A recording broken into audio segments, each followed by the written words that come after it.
Hello friends, देखिए friends, TRE 4.0 की हम लोग जो है कि प्रैक्टिस करते हैं, जिसमें कि हम लोग टीआरई 1, टीआरई 2 और टीआरई 3 के बेस पर ही हम लोग बिल्कुल प्रैक्टिस कर रहे हैं। जिस आधार पे आपके प्रश्न पूछे गए हैं उसी आधार पे, ठीक है। तो देखिए फ्रेंड्स, प्रैक्टिस को हम लोग स्टार्ट करते हैं।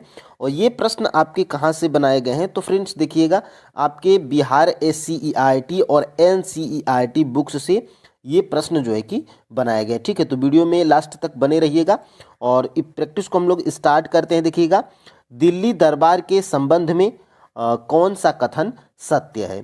तो देखिए फ्रेंड्स, दिल्ली दरबार के संबंध में जो है कि इसमें बंगाल विभाजन को रद्द किया गया था। तो देखिए फ्रेंड्स, बिल्कुल सही बात है। दिल्ली दरबार में जो है कि किसको रद्द किया गया था, तो बंगाल विभाजन को जो है कि रद्द किया गया था। ये ऑप्शन आपका जो है कि बिल्कुल सही है। बंगाल से अलग बिहार को नया प्रांत बनाने की घोषणा की गई थी, बिल्कुल सही है। और दिल्ली को भारत की राजधानी बनाने की घोषणा की गई थी, किसमें, तो दिल्ली दरबार में, ठीक है।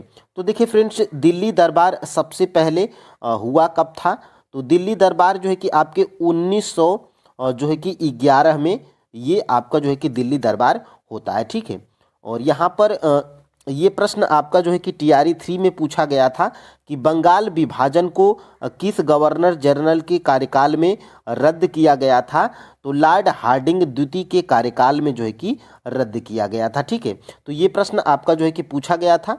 और दिल्ली दरबार ये जो 1911 वाला था, ये किस गवर्नर जनरल के कार्यकाल में जो है कि ये दरबार लगा था, दिल्ली दरबार 1911 वाला, तो लॉर्ड हार्डिंग द्वितीय। देखिए फ्रेंड्स, टोटल जो है कि 3 बार आपका जो है कि दिल्ली दरबार लगा हुआ था। पहला जो है कि दिल्ली दरबार जो है कि आपका कब लगा गया था, तो पहला वाला जो है कि आपका लगाया गया था 1900, यहाँ पर 1877 में, ठीक है। 1877 में ये दिल्ली दरबार जो है कि आपका लगाया गया था। किस इसमें गवर्नर जनरल कौन था, तो इसमें गवर्नर जनरल फ्रेंड्स आपका जो है कि लिटन था, ठीक है। दूसरा वाला जो है कि दिल्ली दरबार आपका जो है कि 1903 में लगाया गया था। इसमें जो है कि गवर्नर जनरल कौन था, तो ये जो है कि आपका कर्जन था, ठीक है। लॉर्ड कर्जन जो है कि आपके गवर्नर जनरल थे। और तीसरा वाला 1911 में होता है। और इसका जो है कि इसमें गवर्नर जनरल कौन था, तो लॉर्ड हार्डिंग द्वितीय था, ठीक है। तो ये प्रश्न आपका जो है कि पूछा भी गया है। हार्डिंग द्वितीय आप जो है कि याद रखेंगे। और इसी गवर्नर जनरल यानी कि लॉर्ड हार्डिंग द्वितीय के कार्यकाल में जो है कि बंगाल विभाजन को रद्द किया गया था, ठीक है। तो आप जो है कि याद रखेंगे। अब देखिए फ्रेंड्स, आगे हम लोग बढ़ते हैं अपने जो है कि दूसरे प्रश्न की तरफ, ठीक है। यहाँ पे देखिएगा, दूसरा प्रश्न क्या है, भारत का प्रथम आधुनिक पुरुष किसे माना जाता है, ठीक है। तो भारत का जो है कि आधुनिक पुरुष जो है कि माना जाता है फ्रेंड्स राजा राममोहन राय को। यहाँ पर फ्रेंड्स आपका ऑप्शन नंबर जो है कि बी बिल्कुल राइट आंसर हो जाएगा, ठीक है। और राजा राममोहन राय को जो है कि और जो है कि किन नामों से जाना जाता है, तो युग दूत के नाम से जाना जाता है, ठीक है। तो ये आप जो है कि याद रखिएगा, युग दूत के नाम से जाना जाता है। और देखिए फ्रेंड्स, राजा राममोहन राय की बात करेंगे, तो राजा राममोहन राय फ्रेंड्स आपके जो है कि 1828 में 1828 में जो है कि किसकी स्थापना करते हैं, तो ये आपको जो है कि स्थापना करते हैं ब्रह्म समाज की स्थापना करते हैं, ठीक है। और देखिए 1815 में, और जो राजा राममोहन की राय की बात करेंगे, तो राजा राममोहन राय फ्रेंड्स आपके 1815 में किसकी स्थापना करते हैं, तो 1815 में ये स्थापना करते हैं आत्मीय सभा की। ये सारे प्रश्न फ्रेंड्स आपके एनसीईआरटी बुक से उठाए गए हैं। और ये जो है कि ये सारे प्रश्न आपके एग्जाम में बनते भी हैं, ठीक है। तो ये आप याद रखिएगा, भारत का प्रथम आधुनिक पुरुष राजा राममोहन राय को माना जाता है। और इनको जो है कि राजा राममोहन राय को युगदूत के नाम से भी जाना जाता है। राजा राममोहन राय 1828 में ब्रह्म समाज की स्थापना करते हैं। 1815 में ये जो है कि आपके आत्मीय सभा का स्थापना करते हैं, ठीक है। तो ये रिवीजन क्लास है फ्रेंड्स, ये आपको कैसी लग रही है आप जो है कि हमें कमेंट में ज़रूर बताइएगा, ठीक है। और यहाँ पर फ्रेंड्स देखिएगा, भारतीय राष्ट्रीय कांग्रेस के दूसरे अधिवेशन में कितने मुस्लिम प्रतिनिधियों ने भाग लिया था। ठीक है, तो देखिए फ्रेंड्स, भारतीय राष्ट्रीय कांग्रेस के दूसरे अधिवेशन में जो है कि कुल जो है कि 33 जो है कि मुस्लिम अध्यक्ष भाग लेते हैं। और पहले में बात करेंगे तो पहले में जो है कि ये 2 मुस्लिम अध्यक्ष जो है कि भाग लेते हैं। और यहाँ पे एक प्रश्न और बनता है कि भारतीय राष्ट्रीय कांग्रेस का दूसरा अधिवेशन जो है कि कब होता है। तो भारतीय राष्ट्रीय अधिवेशन का जो है कि भारतीय राष्ट्रीय कांग्रेस का दूसरा अधिवेशन 1800 जो है कि 86 में होता है। कब होता है? 1886 में जो है कि दूसरा अधिवेशन होता है। कहाँ पर होता है? तो ये होता है फ्रेंड्स आपका जो है कि कलकत्ता में होता है। ठीक है, इसके अधिवेशन के अध्यक्ष कौन थे? 1886 के कलकत्ता अधिवेशन के कौन थे? तो नौरोजी थे, यानी कि दादा भाई नौरोजी जी थे। ये आप जो है कि याद रखिएगा। ठीक है, अब देखिए फ्रेंड्स, यहाँ पर प्रश्न आपका क्या था कि भारतीय राष्ट्रीय कांग्रेस के दूसरे अधिवेशन में कितने मुस्लिम? तो कुल जो है कि 33 मुस्लिम अध्यक्ष भाग लिए थे। ऑप्शन नंबर यहाँ पर सी बिल्कुल राइट आंसर हो जाएगा। ठीक है, अब देखिए यहाँ से हम लोग आगे बढ़ते हैं। नई राजधानी दिल्ली में प्रवेश करते समय वायसराय लॉर्ड हार्डिंग पर बम किसने फेंका था? तो ये जो है कि फ्रेंड्स बम ये रास बिहारी बोस के द्वारा ये फेंका गया था। ऑप्शन नंबर यहाँ पर ए बिल्कुल राइट आंसर हो जाएगा। ठीक है, अब देखिए यहाँ से हम लोग आगे बढ़ते हैं। देखिए फराजी आंदोलन किसने प्रारंभ किया था? ठीक है, तो देखिए फ्रेंड्स, फराजी आंदोलन किसने प्रारंभ किया था? तो फराजी आंदोलन फ्रेंड्स ये जो है कि आपके हाजी शरीयतुल्लाह के द्वारा जो है कि ये प्रारंभ किया गया था। ऑप्शन नंबर यहाँ से ए बिल्कुल राइट आंसर हो जाएगा। ठीक है, अब देखिए यहाँ से हम लोग आगे बढ़ते हैं। देखिए किस संधि के अंतर्गत ईस्ट इंडिया कंपनी को बंगाल, बिहार एवं उड़ीसा की जो है कि दीवानी मिली थी? ठीक है, तो देखिए फ्रेंड्स, प्रश्न नंबर 6 की बात करेंगे तो देखिए इलाहाबाद की जो प्रथम संधि 1765 में हुई थी, इसके द्वारा जो है कि आपके अंतर्गत ईस्ट इंडिया कंपनी को जो है कि बंगाल, बिहार एवं उड़ीसा की जो है कि दीवानी मिली थी। ऑप्शन नंबर यहाँ पे फ्रेंड्स बी बिल्कुल राइट आंसर हो जाएगा। ठीक है, अब देखिए यहाँ से हम लोग आगे बढ़ते हैं अपने जो है कि अगले प्रश्न की तरफ। ठीक है, देखिए भारतीय राष्ट्रीय कांग्रेस के द्वितीय मुस्लिम अध्यक्ष कौन थे? देखिए फ्रेंड्स, प्रश्न पूछा जाता है कि भारतीय राष्ट्रीय कांग्रेस के प्रथम मुस्लिम अध्यक्ष कौन थे, लेकिन यहाँ पे प्रश्न क्या पूछा जा रहा है कि भारतीय राष्ट्रीय कांग्रेस के द्वितीय मुस्लिम अध्यक्ष कौन थे? ठीक है, तो द्वितीय मुस्लिम अध्यक्ष फ्रेंड्स आपके रहीमतुल्लाह सयानी थे। ठीक है, ये आप जो है कि याद रखिएगा, रहीमतुल्लाह सयानी थे। ठीक है, और ये जो है कि किस अधिवेशन की अध्यक्षता करते हैं?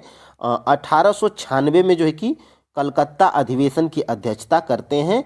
ये आप जो है कि याद रखिएगा, कोलकाता। ठीक है, ये आप याद रखिएगा। अब देखिए फ्रेंड्स, यहाँ से प्रश्न क्या पूछा जाता है कि प्रथम मुस्लिम अध्यक्ष कौन थे? तो प्रथम मुस्लिम अध्यक्ष फ्रेंड्स आपके बदरुद्दीन तैयब जी थे।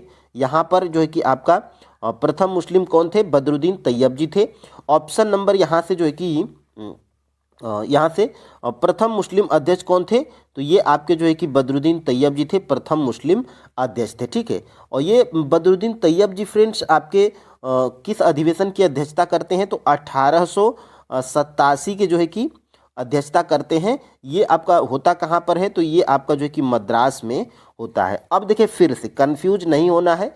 प्रश्न आपका क्या बनाया गया था कि भारतीय राष्ट्रीय कांग्रेस के जो है कि द्वितीय मुस्लिम अध्यक्ष कौन थे? तो ये थे आपके रहीमतुल्लाह सयानी, जो कि किसी भी ऑप्शन में नहीं है। तो यहाँ पर आपका जो है कि ऑप्शन नंबर ई बिल्कुल राइट आंसर हो जाएगा। ठीक है, लेकिन प्रथम मुस्लिम अध्यक्ष कौन थे? बदरुद्दीन तैयब जी थे। 1887 में मद्रास अधिवेशन की अध्यक्षता करते हैं। और द्वितीय मुस्लिम अध्यक्ष कौन थे? रहीमतुल्लाह सयानी थे, जो कि 1896 के कोलकाता अधिवेशन की अध्यक्षता करते हैं। ठीक है, अब देखिए फ्रेंड्स, हम लोग आगे बढ़ते हैं और यहाँ से 8 नंबर का प्रश्न हम लोग देखते हैं।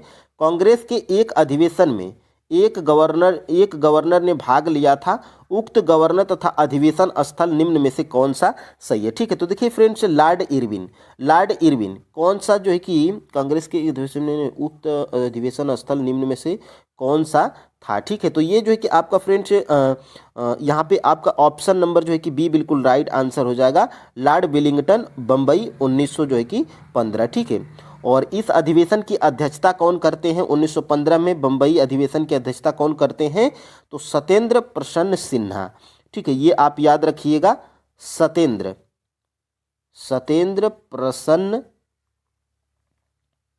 सिन्हा जी, ये जो है कि आपके किस भारतीय राष्ट्रीय कांग्रेस के बम्बई 1900 जो है कि 15 के अधिवेशन की अध्यक्षता करते हैं। ठीक है, तो अब हम लोग यहाँ से आगे हम लोग बढ़ते हैं। यहाँ से देखिएगा कौन सुमेलित जो है कि नहीं है। ठीक है, तो यहाँ पर फ्रेंड्स देखिएगा आगे हम लोग बढ़ते हैं। आर्य समाज, तो देखिए फ्रेंड्स इसमें से बताना है कि कौन सा सुमेलित नहीं है। ठीक है, तो देखिए फ्रेंड्स 9 का जो है कि ये डी वाला सुमेलित नहीं है। प्रार्थना समाज 1871, तो ये जो है कि बिल्कुल यहाँ पर गलत है। ठीक है, ये सुमेलित आपका नहीं है। ठीक है, और प्रार्थना समाज की बात करेंगे तो यहाँ पर देखिएगा ब्रह्म समाज 1828। ठीक है, तो ब्रह्म समाज 1828 की स्थापना कौन करते हैं? राम मोहन राय करते हैं। ठीक है, राम मोहन राय करते हैं। और यहाँ पे आर्य समाज की स्थापना कौन करते हैं? तो ये करते हैं दयानंद सरस्वती। ठीक है, तो ये आप जो है कि याद रखिएगा, दयानंद सरस्वती को आप याद रखिएगा, सरस्वती को आप याद रखिएगा। और ये जो है कि रामकृष्ण मिशन 1897, तो ये जो है कि विवेकानंद के द्वारा जो है कि ये होता है, ये भी आप जो है कि याद रख सकते हैं। ठीक है, तो विवेकानंद के द्वारा। और ये जो है कि प्रार्थना समाज की बात करेंगे तो प्रार्थना समाज जो है कि आपका 1867 में होता है। ठीक है, ये 71 आपका गलत है और सुमेलित नहीं पूछा है, तो डी आपका जो है कि राइट आंसर है। और यहाँ पे होता है 1867 में। और जो है कि 1867 में कौन करता है प्रार्थना समाज की जो है कि स्थापना? तो आत्मा राम पांडु रंग के द्वारा। ठीक है, तो पांडु रंग आप जो है कि याद रखिएगा, पांडु रंग जो है कि आप याद रखिएगा। ठीक है, तो ये आप याद रख सकते हैं। अब देखिए फ्रेंड्स यहाँ से महात्मा गांधी ने प्रथम आमरण अनशन कब प्रारंभ किया था? ठीक है, तो देखिए फ्रेंड्स 10 का जो है कि राइट आंसर क्या है? कम्युनिज्म अवार्ड के समय जो है कि महात्मा गांधी प्रथम आमरण अनशन जो है कि प्रारंभ किया था। और महात्मा गांधी भूख हड़ताल कब किए थे? तो अहमदाबाद मिल मजदूर में ये जो है कि भूख हड़ताल किए थे महात्मा गांधी। अब देखिए फ्रेंड्स यहाँ से आगे हम लोग बढ़ते हैं। ईस्ट इंडिया कंपनी की स्थापना के समय भारत का शासक कौन था? ठीक है, तो ईस्ट इंडिया कंपनी के समय जो है कि भारत का शासक कौन था? तो अकबर थे।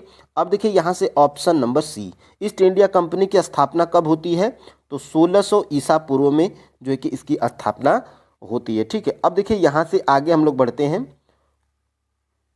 वर्ष 1938 के भारतीय राष्ट्रीय कांग्रेस के अधिवेशन की अध्यक्षता किसने की थी? तो 1938 में फ्रेंड्स सुभाष चंद्र बोस जी जो है कि अध्यक्षता करते हैं भारतीय राष्ट्रीय कांग्रेस की। ऑप्शन नंबर यहाँ से जो है कि सी बिल्कुल राइट आंसर हो जाएगा। ठीक है, अब देखिए सुभाष चंद्र बोस जी करते हैं 1938 के भारतीय राष्ट्रीय कांग्रेस की स्थापना। और ये होता कहाँ पर है? तो ये होता है फ्रेंड्स आपके हरिपुरा में। ठीक है, हरिपुरा में जो है कि होता है। और एक और बार 1938 में भी ये जो है कि आपके भारतीय राष्ट्रीय कांग्रेस की अधिवेशन की अध्यक्षता करते हैं। कहाँ पर होता है 1938 वाला? ये तो त्रिपुरी में होता है। ठीक है, ये त्रिपुरी में होता है, यानी कि 1938 और 1939 दोनों में सुभाष चंद्र बोस जी अध्यक्षता करते हैं 1938 में और 1938 में और 1939 में। ठीक है, और 38 वाला कहाँ पर होता है? तो 38 वाला होता है हरिपुरा में और 39 वाला होता है त्रिपुरी में। ठीक है, यहाँ पर 1938 वाला होता कहाँ पर है? तो 1938 वाला होता है ये आपका हरिपुरा में। ठीक है, 1938 वाला होता है हरिपुरा में। और 1939 वाला कहाँ पर होता है? तो 1938 के 1900 ये फ्रेंड्स यहाँ पे वर्ष 1938 के भारतीय कांग्रेस के अधिवेशन की अध्यक्षता किसने की थी? तो ये जो है कि सुभाष चंद्र बोस जी किए थे 1938 में। कहाँ पर? हरिपुरा में। और 39 की बात करेंगे तो ये त्रिपुरी में होता है। ठीक है, ये दोनों में से मैं कंफ्यूज हूँ थोड़ा। अब देखिए यहाँ से हम लोग आगे बढ़ते हैं। सहायक संधि किसने लागू की थी? ठीक है, तो सहायक संधि लागू करने वाला कौन था? तो लॉर्ड जो है कि आपके लॉर्ड वेलेस्ली थे। ठीक है, तो ऑप्शन नंबर यहाँ से ए बिल्कुल राइट आंसर हो जाएगा। अब देखिए यहाँ से आगे हम लोग बढ़ते हैं। नाना साहब का जो है कि कमांडर इन चीफ कौन था? तो ये जो है कि आपके तात्या टोपे जी थे। ऑप्शन नंबर यहाँ से सी बिल्कुल राइट आंसर हो जाएगा। अब देखिए यहाँ से हम लोग आगे बढ़ते हैं। कलकत्ता जो है कि नगर नींव किसने रखी थी? यानी कि कलकत्ता जो है कि नगर के नींव जो है कि किसने रखी थी? तो ये जो है कि रखा गया था ये जॉब चारनॉक के द्वारा। ठीक है, तो ऑप्शन नंबर यहाँ से जो है कि बी बिल्कुल राइट आंसर हो जाएगा। अब देखिए यहाँ से 1857 के विद्रोह के समय ब्रिटिश प्रधानमंत्री कौन थे? तो पामस्टन थे। ये बहुत बार एग्जाम में जो है कि आपका पूछा जा चुका है। ऑप्शन नंबर यहाँ से जो है कि बी बिल्कुल राइट आंसर हो जाएगा। ठीक है, और एक और प्रश्न पूछा जाता है कि 1857 के विद्रोह के समय गवर्नर जनरल कौन थे? तो लॉर्ड कैनिंग थे। ठीक है, तो ये आप दोनों चीज़ें याद रखिएगा। और ये जो है कि आपके प्रधानमंत्री थे पामस्टन। ठीक है, अब देखिए फ्रेंड्स यहाँ से हम लोग आगे बढ़ते हैं। देखिए पुर्तगालियों ने बीजापुर के शासक यूसुफ आदिल शाह से जो है कि गोवा कब छीना था? तो ये जो है कि पुर्तगालियों ने बीजापुर के शासक यूसुफ आदिल शाह से गोवा कब छीना था? तो ये जो है कि छीना गया था आपका 1510 में। 1510 में जो है कि ये छीना गया था। ऑप्शन नंबर यहाँ से सी बिल्कुल राइट आंसर हो जाएगा। अब देखिए यहाँ से कांग्रेस के नरम दल के नेताओं की आंदोलन की पद्धति क्या थी? तो ये जो है कि इसकी आंदोलन की पद्धति फ्रेंड्स आपके जो है कि क्या थी? तो राजवामबद्ध आंदोलन। ठीक है, तो ऑप्शन नंबर यहाँ से बी बिल्कुल राइट आंसर हो जाएगा। अब देखिए यहाँ से हम लोग आगे बढ़ते हैं। स्वदेशी पत्र के जो है कि संपादक कौन थे? तो स्वदेशी पत्र के संपादक फ्रेंड्स आपके फिरोज शाह मेहता जी थे। ऑप्शन नंबर यहाँ से ए बिल्कुल राइट आंसर हो जाएगा। अब देखिए यहाँ से सती प्रथा को समाप्त करने का श्रेय किस गवर्नर जनरल को प्राप्त है? ठीक है, तो देखिए फ्रेंड्स सती प्रथा को जो है कि कौन समाप्त किया था? तो सती प्रथा को जो है कि समाप्त करने वाला कौन था? तो विलियम बेटिंग जी थे। ठीक है, विलियम बेटिंग जी थे। ये आप जो है कि याद रखिएगा, विलियम बेटिंग। और सती प्रथा को कब? तो 1829 में। तो बेटिंग किसी भी ऑप्शन में नहीं है, तो यहाँ पे ऑप्शन नंबर जो है कि ई बिल्कुल राइट आंसर हो जाएगा। ठीक है, अब देखिए यहाँ से हम लोग 21 नंबर के प्रश्न की तरफ बढ़ते हैं। 1857 के विद्रोह के बाद ब्रिटिश सरकार ने सिपाहियों का जो है कि इन प्रांतों से चयन किया था। तो किन प्रांतों से चयन किया था? तो गोरखा, सिख और पंजाबी प्रांतों से। ठीक है, तो ऑप्शन नंबर यहाँ पर जो है कि ए बिल्कुल राइट आंसर हो जाएगा। अब देखिए यहाँ से हम लोग आगे बढ़ते हैं। प्रेस के मुक्तिदाता के रूप में किसे जाना जाता है? तो प्रेस के जो है कि मुक्तिदाता के रूप में जो है कि जाना जाता है चार्ल्स मेटकाफ को। ठीक है, तो ऑप्शन नंबर यहाँ पर जो है कि बी बिल्कुल राइट आंसर हो जाएगा। अब देखिए यहाँ से 23 नंबर का प्रश्न हम लोग देखते हैं। पागल पंथ की स्थापना किसने की थी? तो देखिए फ्रेंड्स पागल पंथ की स्थापना करम शाह के द्वारा किया गया था। ऑप्शन नंबर यहाँ से ए बिल्कुल राइट आंसर हो जाएगा। और देखिए ये आपकी फ्रेंड्स प्रैक्टिस हम लोग करते हैं और चैप्टर वाइज बुक्स की, एनसीईआरटी बुक्स की, तो उसमें हम लोग जो है कि इन प्रश्नों को कर चुके हैं, प्रैक्टिस में भी कर चुके हैं, लेकिन ये रिवीजन क्लास है तो इसमें ये आपका जो है कि रिवाइज हो जा रहा है। ठीक है, 24 का देखेंगे तो 1857 के विद्रोह के दमन के बाद जो है कि मुगल शासक बहादुर शाह जफर को कहाँ निर्वासित कर दिया गया था? तो रंगून के जो है कि जेल में इनको जो है कि स्थापित कर दिया गया, निर्वासित कर दिया गया था। ऑप्शन नंबर यहाँ से जो है कि सी बिल्कुल राइट आंसर हो जाएगा। ठीक है, अब देखिए यहाँ से 1857 का विद्रोह न तो प्रथम था, न ही राष्ट्रीय था, और यह न ही स्वतंत्रता संग्राम था। यह कथन किसने कहा था? तो यह कथन फ्रेंड्स आपके जो है कि आरसी मजुमदार के द्वारा जो है कि कहा गया था।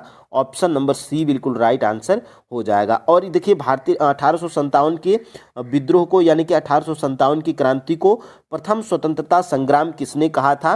तो प्रथम स्वतंत्रता संग्राम, प्रथम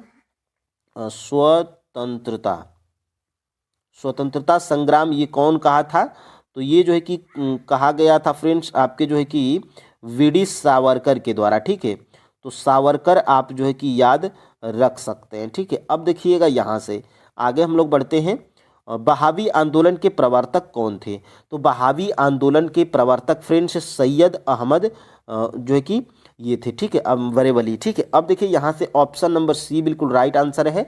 और देखिए ये आपका जो है कि टीआरई 3 में भी पूछा गया था, टीआरई 1 में भी पूछा गया था कि बहावी आंदोलन का जो है कि मुख्य केंद्र कौन सा था। तो बहावी आंदोलन का जो है कि मुख्य केंद्र आपका फ्रेंड्स पटना था, ठीक है। और ये आप जो है कि याद रख सकते हैं स्टार मार्क करके। अब देखिए यहाँ से आगे हम लोग बढ़ते हैं। अखिल भारतीय अनुसूचित जाति संघ को इनमें से किसने स्थापित किया था। तो देखिए अनुसूचित जाति संघ की बात आएगी तो इसमें आप जो है कि भीमराव अंबेडकर को टिक करिएगा। ऑप्शन नंबर यहाँ से बी बिल्कुल राइट आंसर हो जाएगा, ठीक है। अब देखिए यहाँ से हम लोग आगे बढ़ते हैं 28 नंबर का, हिंदुस्तान रिपब्लिक एसोसिएशन की स्थापना कब हुई थी। यानी कि एचआरए हिंदुस्तान रिपब्लिकन एसोसिएशन की स्थापना कब हुई थी। तो ये फ्रेंड्स हुई थी आपके 1924 में, ठीक है। ऑप्शन नंबर यहाँ से सी बिल्कुल राइट आंसर हो जाएगा, ठीक है। यहाँ से कब होती है तो 1924 में होती है, ठीक है। और एक और यहाँ पे पूछा जाता है HSRA यानी कि हिंदुस्तान सोशलिस्ट रिपब्लिकन एसोसिएशन, इसकी स्थापना कब होती है। तो इसकी स्थापना फ्रेंड्स होती है 1928 में होती है।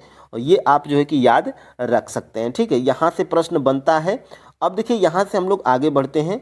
यंग बंगाल आंदोलन का प्रवर्तक, देखिए ये क्लास 8th की NCERT हिस्ट्री में दिया गया है और SCERT दोनों में दिया गया है। यंग बंगाल आंदोलन का प्रवर्तक कौन था। तो हेनरी विवियन डेरोजियो के द्वारा जो है कि ये हुआ था। ऑप्शन नंबर यहाँ से ए बिल्कुल राइट आंसर हो जाएगा, ठीक है। अब देखिए यहाँ से 30 के प्रश्नों की तरफ हम लोग बढ़ते हैं। विधवा विवाह के प्रबल समर्थक कौन थे। तो विधवा विवाह के जो है कि प्रबल समर्थक कौन थे। तो ईश्वर चंद्र विद्यासागर थे। ये भी आपके जो है कि ऑप्शन नंबर ए बिल्कुल राइट आंसर हो जाएगा। क्लास 8th के NCERT हिस्ट्री में ये दिया गया है। और क्लास 8th की जो हिस्ट्री है फ्रेंड्स वो अतीत 3 के नाम से आती है, जिससे बहुत प्रश्न पूछे गए हैं, चाहे वो TRE 1 हो, चाहे वो TRE 2 हो, या चाहे TRE 3 हो, ठीक है। अब देखिए यहाँ से बंदी जीवन डाट द्वारा लिखा गया था। यानी कि बंदी जीवन जो है कि किसके द्वारा लिखा गया था। तो बंदी जीवन की बात करेंगे तो ये सचिंद्र नाथ सान्याल के द्वारा लिखा गया था बंदी जीवन, ठीक है। तो ऑप्शन नंबर यहाँ से ए बिल्कुल राइट आंसर हो जाएगा। और यहाँ से देखते हैं अमृतसर के जो है कि जलियांवाला बाग में आयोजित सभा पर किसने गोलियां चलवाई थी। तो ये जो है कि पता है आपको जनरल डायर के द्वारा चलाई गई थी। ऑप्शन नंबर यहाँ से सी बिल्कुल राइट आंसर हो जाएगा, ठीक है। और देखिए फ्रेंड्स ये जलियांवाला बाग हत्याकांड या नरसंहार कह लें, ये कब हुआ था। तो 13 अप्रैल 1919 को बैसाखी नामक त्यौहार के दिन जो है कि हुआ था 13 अप्रैल 1919। तो ये आप याद रख सकते हैं। अब देखिए फ्रेंड्स यहाँ से किस अधिनियम द्वारा प्रांतों में द्वैध शासन व्यवस्था लागू किया गया था, ठीक है। तो देखिए किस अधिनियम द्वारा प्रांतों में द्वैध शासन व्यवस्था लागू किया गया था। तो भारत सरकार अधिनियम 1919 के द्वारा जो है कि द्वैध शासन व्यवस्था लागू किया गया था। ऑप्शन नंबर यहाँ से सी बिल्कुल राइट आंसर हो जाएगा। अब एक और प्रश्न इससे बनता है कि इसको जो है कि किस अधिनियम के द्वारा जो है कि समाप्त किया गया था। तो भारत सरकार अधिनियम 1935 के द्वारा जो है कि इसको समाप्त कर दिया गया था। तो ये दोनों चीज़ें आप फ्रेंड्स याद रख सकते हैं। तो प्रश्न आपका क्या था कि लागू कब किया गया था। तो ये आप यहाँ पे लिख लीजिए लागू, ठीक है। तो ऑप्शन नंबर यहाँ से सी बिल्कुल राइट आंसर हो जाएगा। अब देखिए यहाँ से हम लोग आगे बढ़ते हैं। क्रिप्स प्रस्तावों के बारे में किसने कहा कि यह आगे की तारीख का जो है कि चेक है जिसका बैंक नष्ट होने वाला है। यानी कि पोस्ट डेटेड चेक बोला गया था। ये जो है कि आपके फ्रेंड्स गांधी जी के द्वारा जो है कि बोला गया था। ये आपके जो है कि गांधी जी के द्वारा बोला गया था पोस्ट डेटेड चेक, ठीक है। यह आगे की तारीख का जो है कि चेक है, यह गांधी जी के द्वारा बोला गया था। तो देखिए गांधी जी किसी भी ऑप्शन में नहीं है, तो यहाँ पे ऑप्शन नंबर जो है कि ई बिल्कुल राइट आंसर हो जाएगा, ठीक है। अब देखिए यहाँ से आगे हम लोग बढ़ते हैं। किसने कहा था आलोचना और स्वतंत्र चिंतन एक क्रांतिकारी की दो विशेषताएं हैं। तो यह जो है कि कहा गया था फ्रेंड्स आपके भगत सिंह के द्वारा। ऑप्शन नंबर यहाँ से ए बिल्कुल राइट आंसर हो जाएगा, ठीक है। अब देखिए यहाँ से यहाँ से देखिए ऋग वैदिक आर्य किसकी पूजा करते थे? तो ऋग वैदिक आर्य ये आपके जो है कि प्रकृति की पूजा करते थे। ऑप्शन नंबर यहाँ से जो है कि ए बिल्कुल राइट आंसर हो जाएगा। अब देखिए यहाँ से हम लोग बढ़ते हैं 37 नंबर के प्रश्न की तरफ। सत्यमेव जयते उक्त कहाँ से ली गई है? ये आपके जो है कि टीआरई 2.0 में पूछा गया है। सत्यमेव जयते उक्ति कहाँ से ली गई है? तो ये मुंडकोपनिषद से ली गई है। ऑप्शन नंबर फ्रेंड्स यहाँ से जो है कि बी बिल्कुल राइट आंसर हो जाएगा। ठीक है, अब देखिए यहाँ से हम लोग बढ़ते हैं आगे 38 नंबर के प्रश्न की तरफ। देखिए कौन सा कथन असत्य है? ध्यान से प्रश्न को आप जो है कि पढ़िएगा। असत्य पूछा गया है। देखिए उत्तर वैदिक काल तक समाज स्पष्ट रूप से 4 वर्णों में विभाजित हो गया था, और बिल्कुल जो है कि सही है। उत्तर वैदिक काल में गोत्र प्रथा का प्रचलन था, ये भी सही है। उत्तर वैदिक काल में स्त्रियों को जो है कि सभा में प्रवेश की अनुमति थी, जबकि ऋग वैदिक काल में ऐसा नहीं था। तो बिल्कुल फ्रेंड्स यहाँ पे अनुमति थी। ठीक है, तो यही हमारा जो है कि असत्य है, यहाँ पे अनुमति थी। ठीक है, तो यही हमारा असत्य है।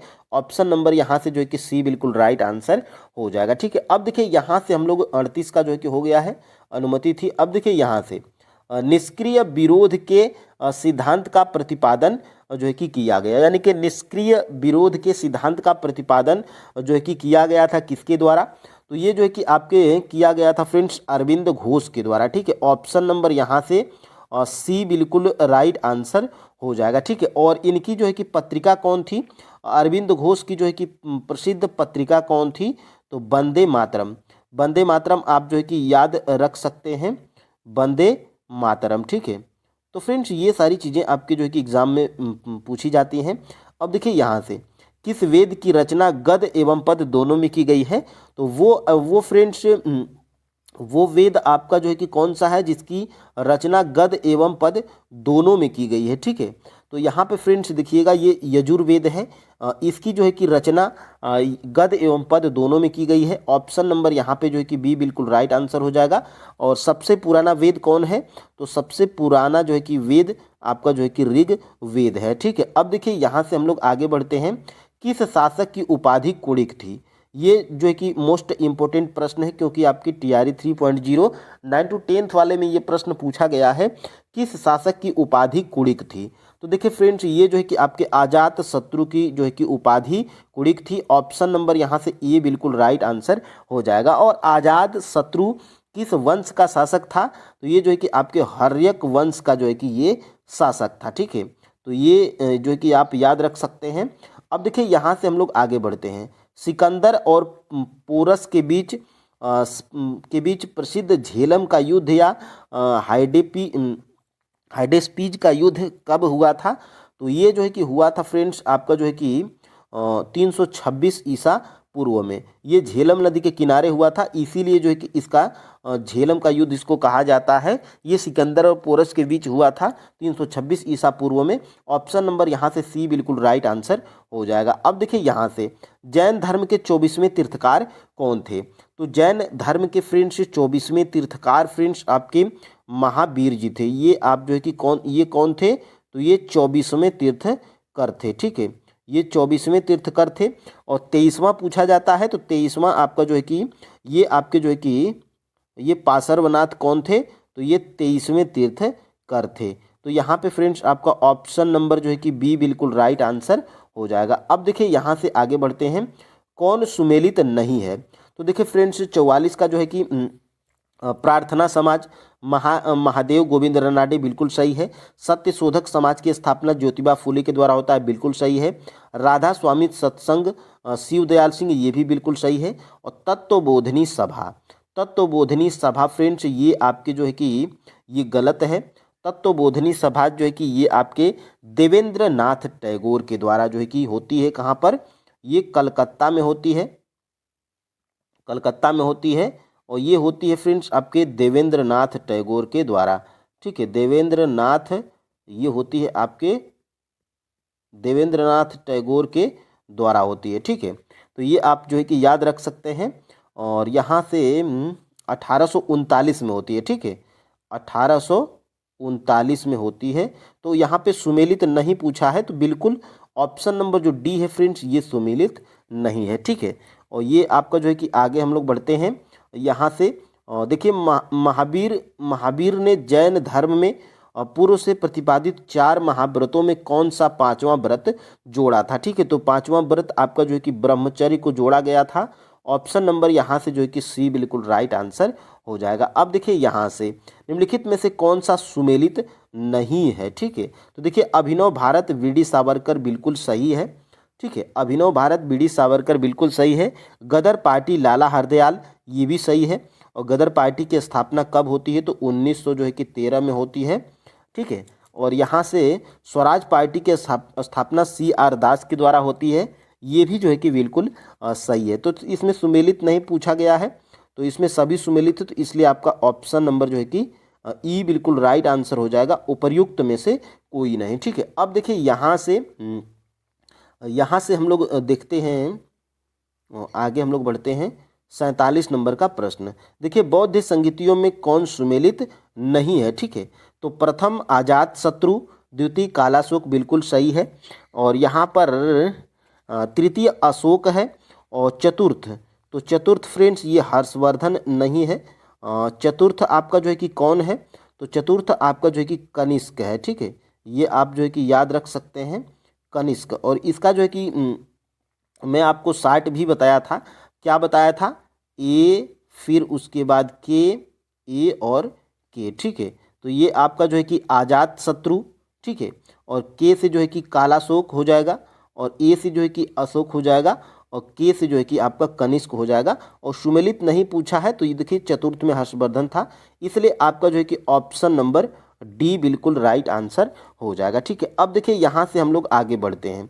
देखिए बुद्ध के सर्वप्रिय शिष्य का जो है कि नाम क्या था। तो देखिए फ्रेंड्स बुद्ध के सर्वप्रिय शिष्य का नाम जो है कि उपाली था। ऑप्शन नंबर यहाँ से ए बिल्कुल राइट आंसर हो जाएगा। ठीक है, अब देखिए यहाँ से हम लोग आगे बढ़ते हैं 49 नंबर के प्रश्न की तरफ। देखिए चंद्रगुप्त मौर्य अपने अंतिम दिनों में किस धर्म का अनुयायी बन गया था। तो चंद्रगुप्त मौर्य अपने अंतिम दिनों में ये जो है कि जैन धर्म का जो है कि अनुयायी बन गया था। ठीक है, तो जैन धर्म का जो है कि अनुयायी बना था।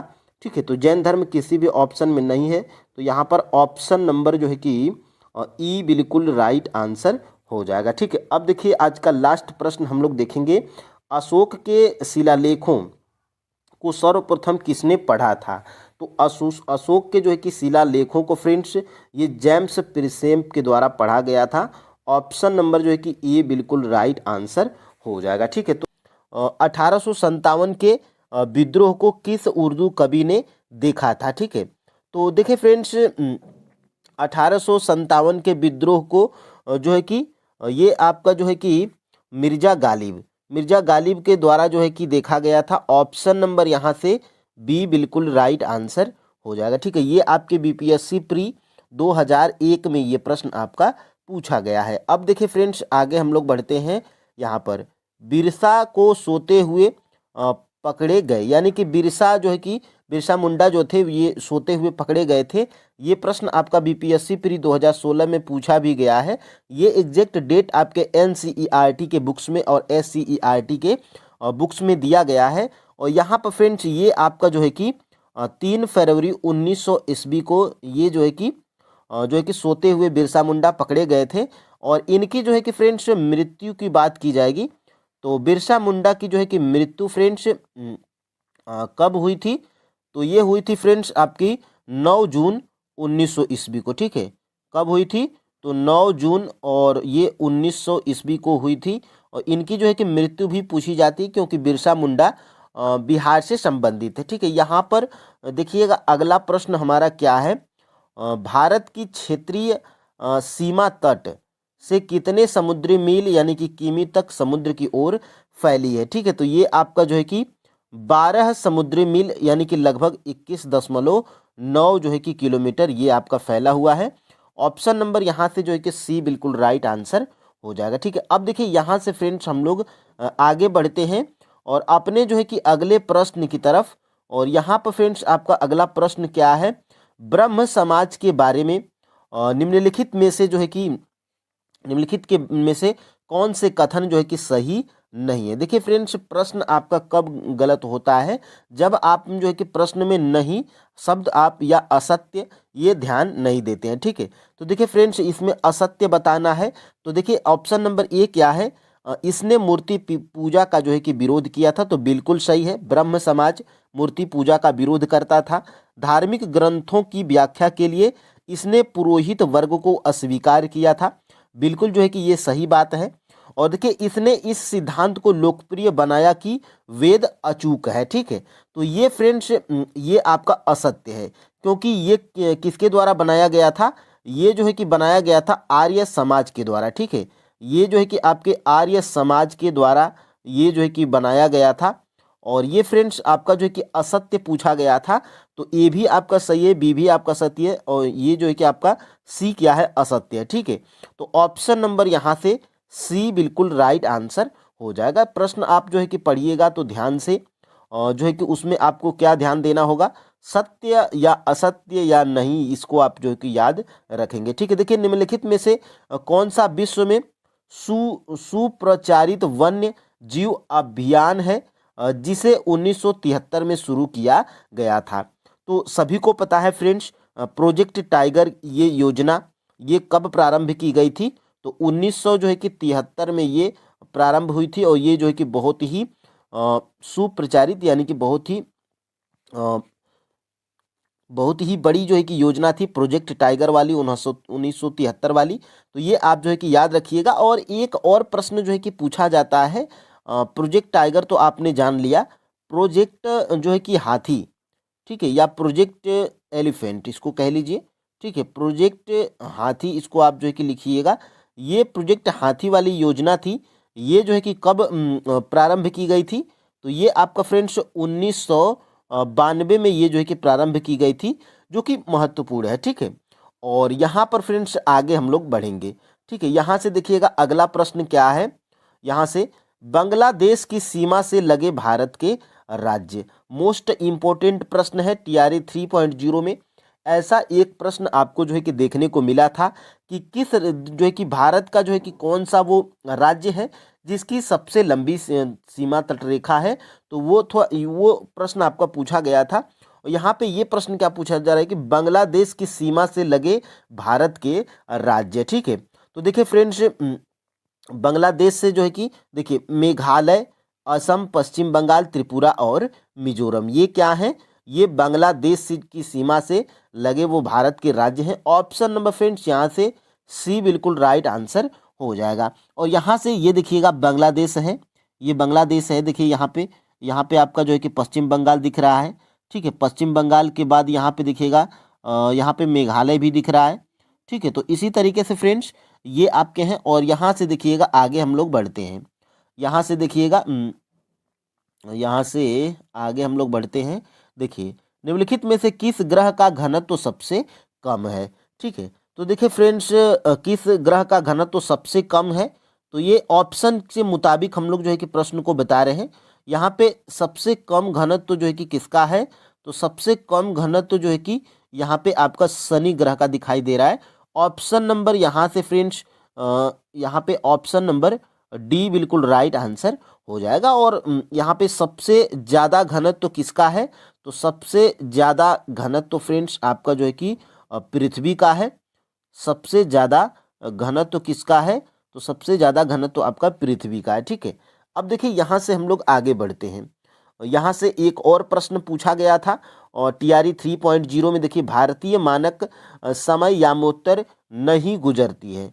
ठीक है, भारतीय मानक समय किसको बोलते हैं फ्रेंड्स, तो 82.5 अंश पूर्वी देशांतर रेखा को हम लोग क्या बोलते हैं, भारतीय मानक समय रेखा बोलते हैं। ठीक है, और ये फ्रेंड्स क्या प्रश्न पूछा जा रहा है कि भारतीय मानक समय की यामोत्तर जो है कि किससे नहीं गुजरती है, तो सबसे पहले ये आपको जानना है कि 82.5 अंश पूर्वी देशांतर जो कि भारतीय मानक समय रेखा है, ये जो है कि टोटल 5 राज्यों से होकर गुजरती है। तो सबसे पहले जान लेते हैं फ्रेंड्स कि किससे होकर नहीं गुजरती है, तो ये महाराष्ट्र से होकर नहीं गुजरती है।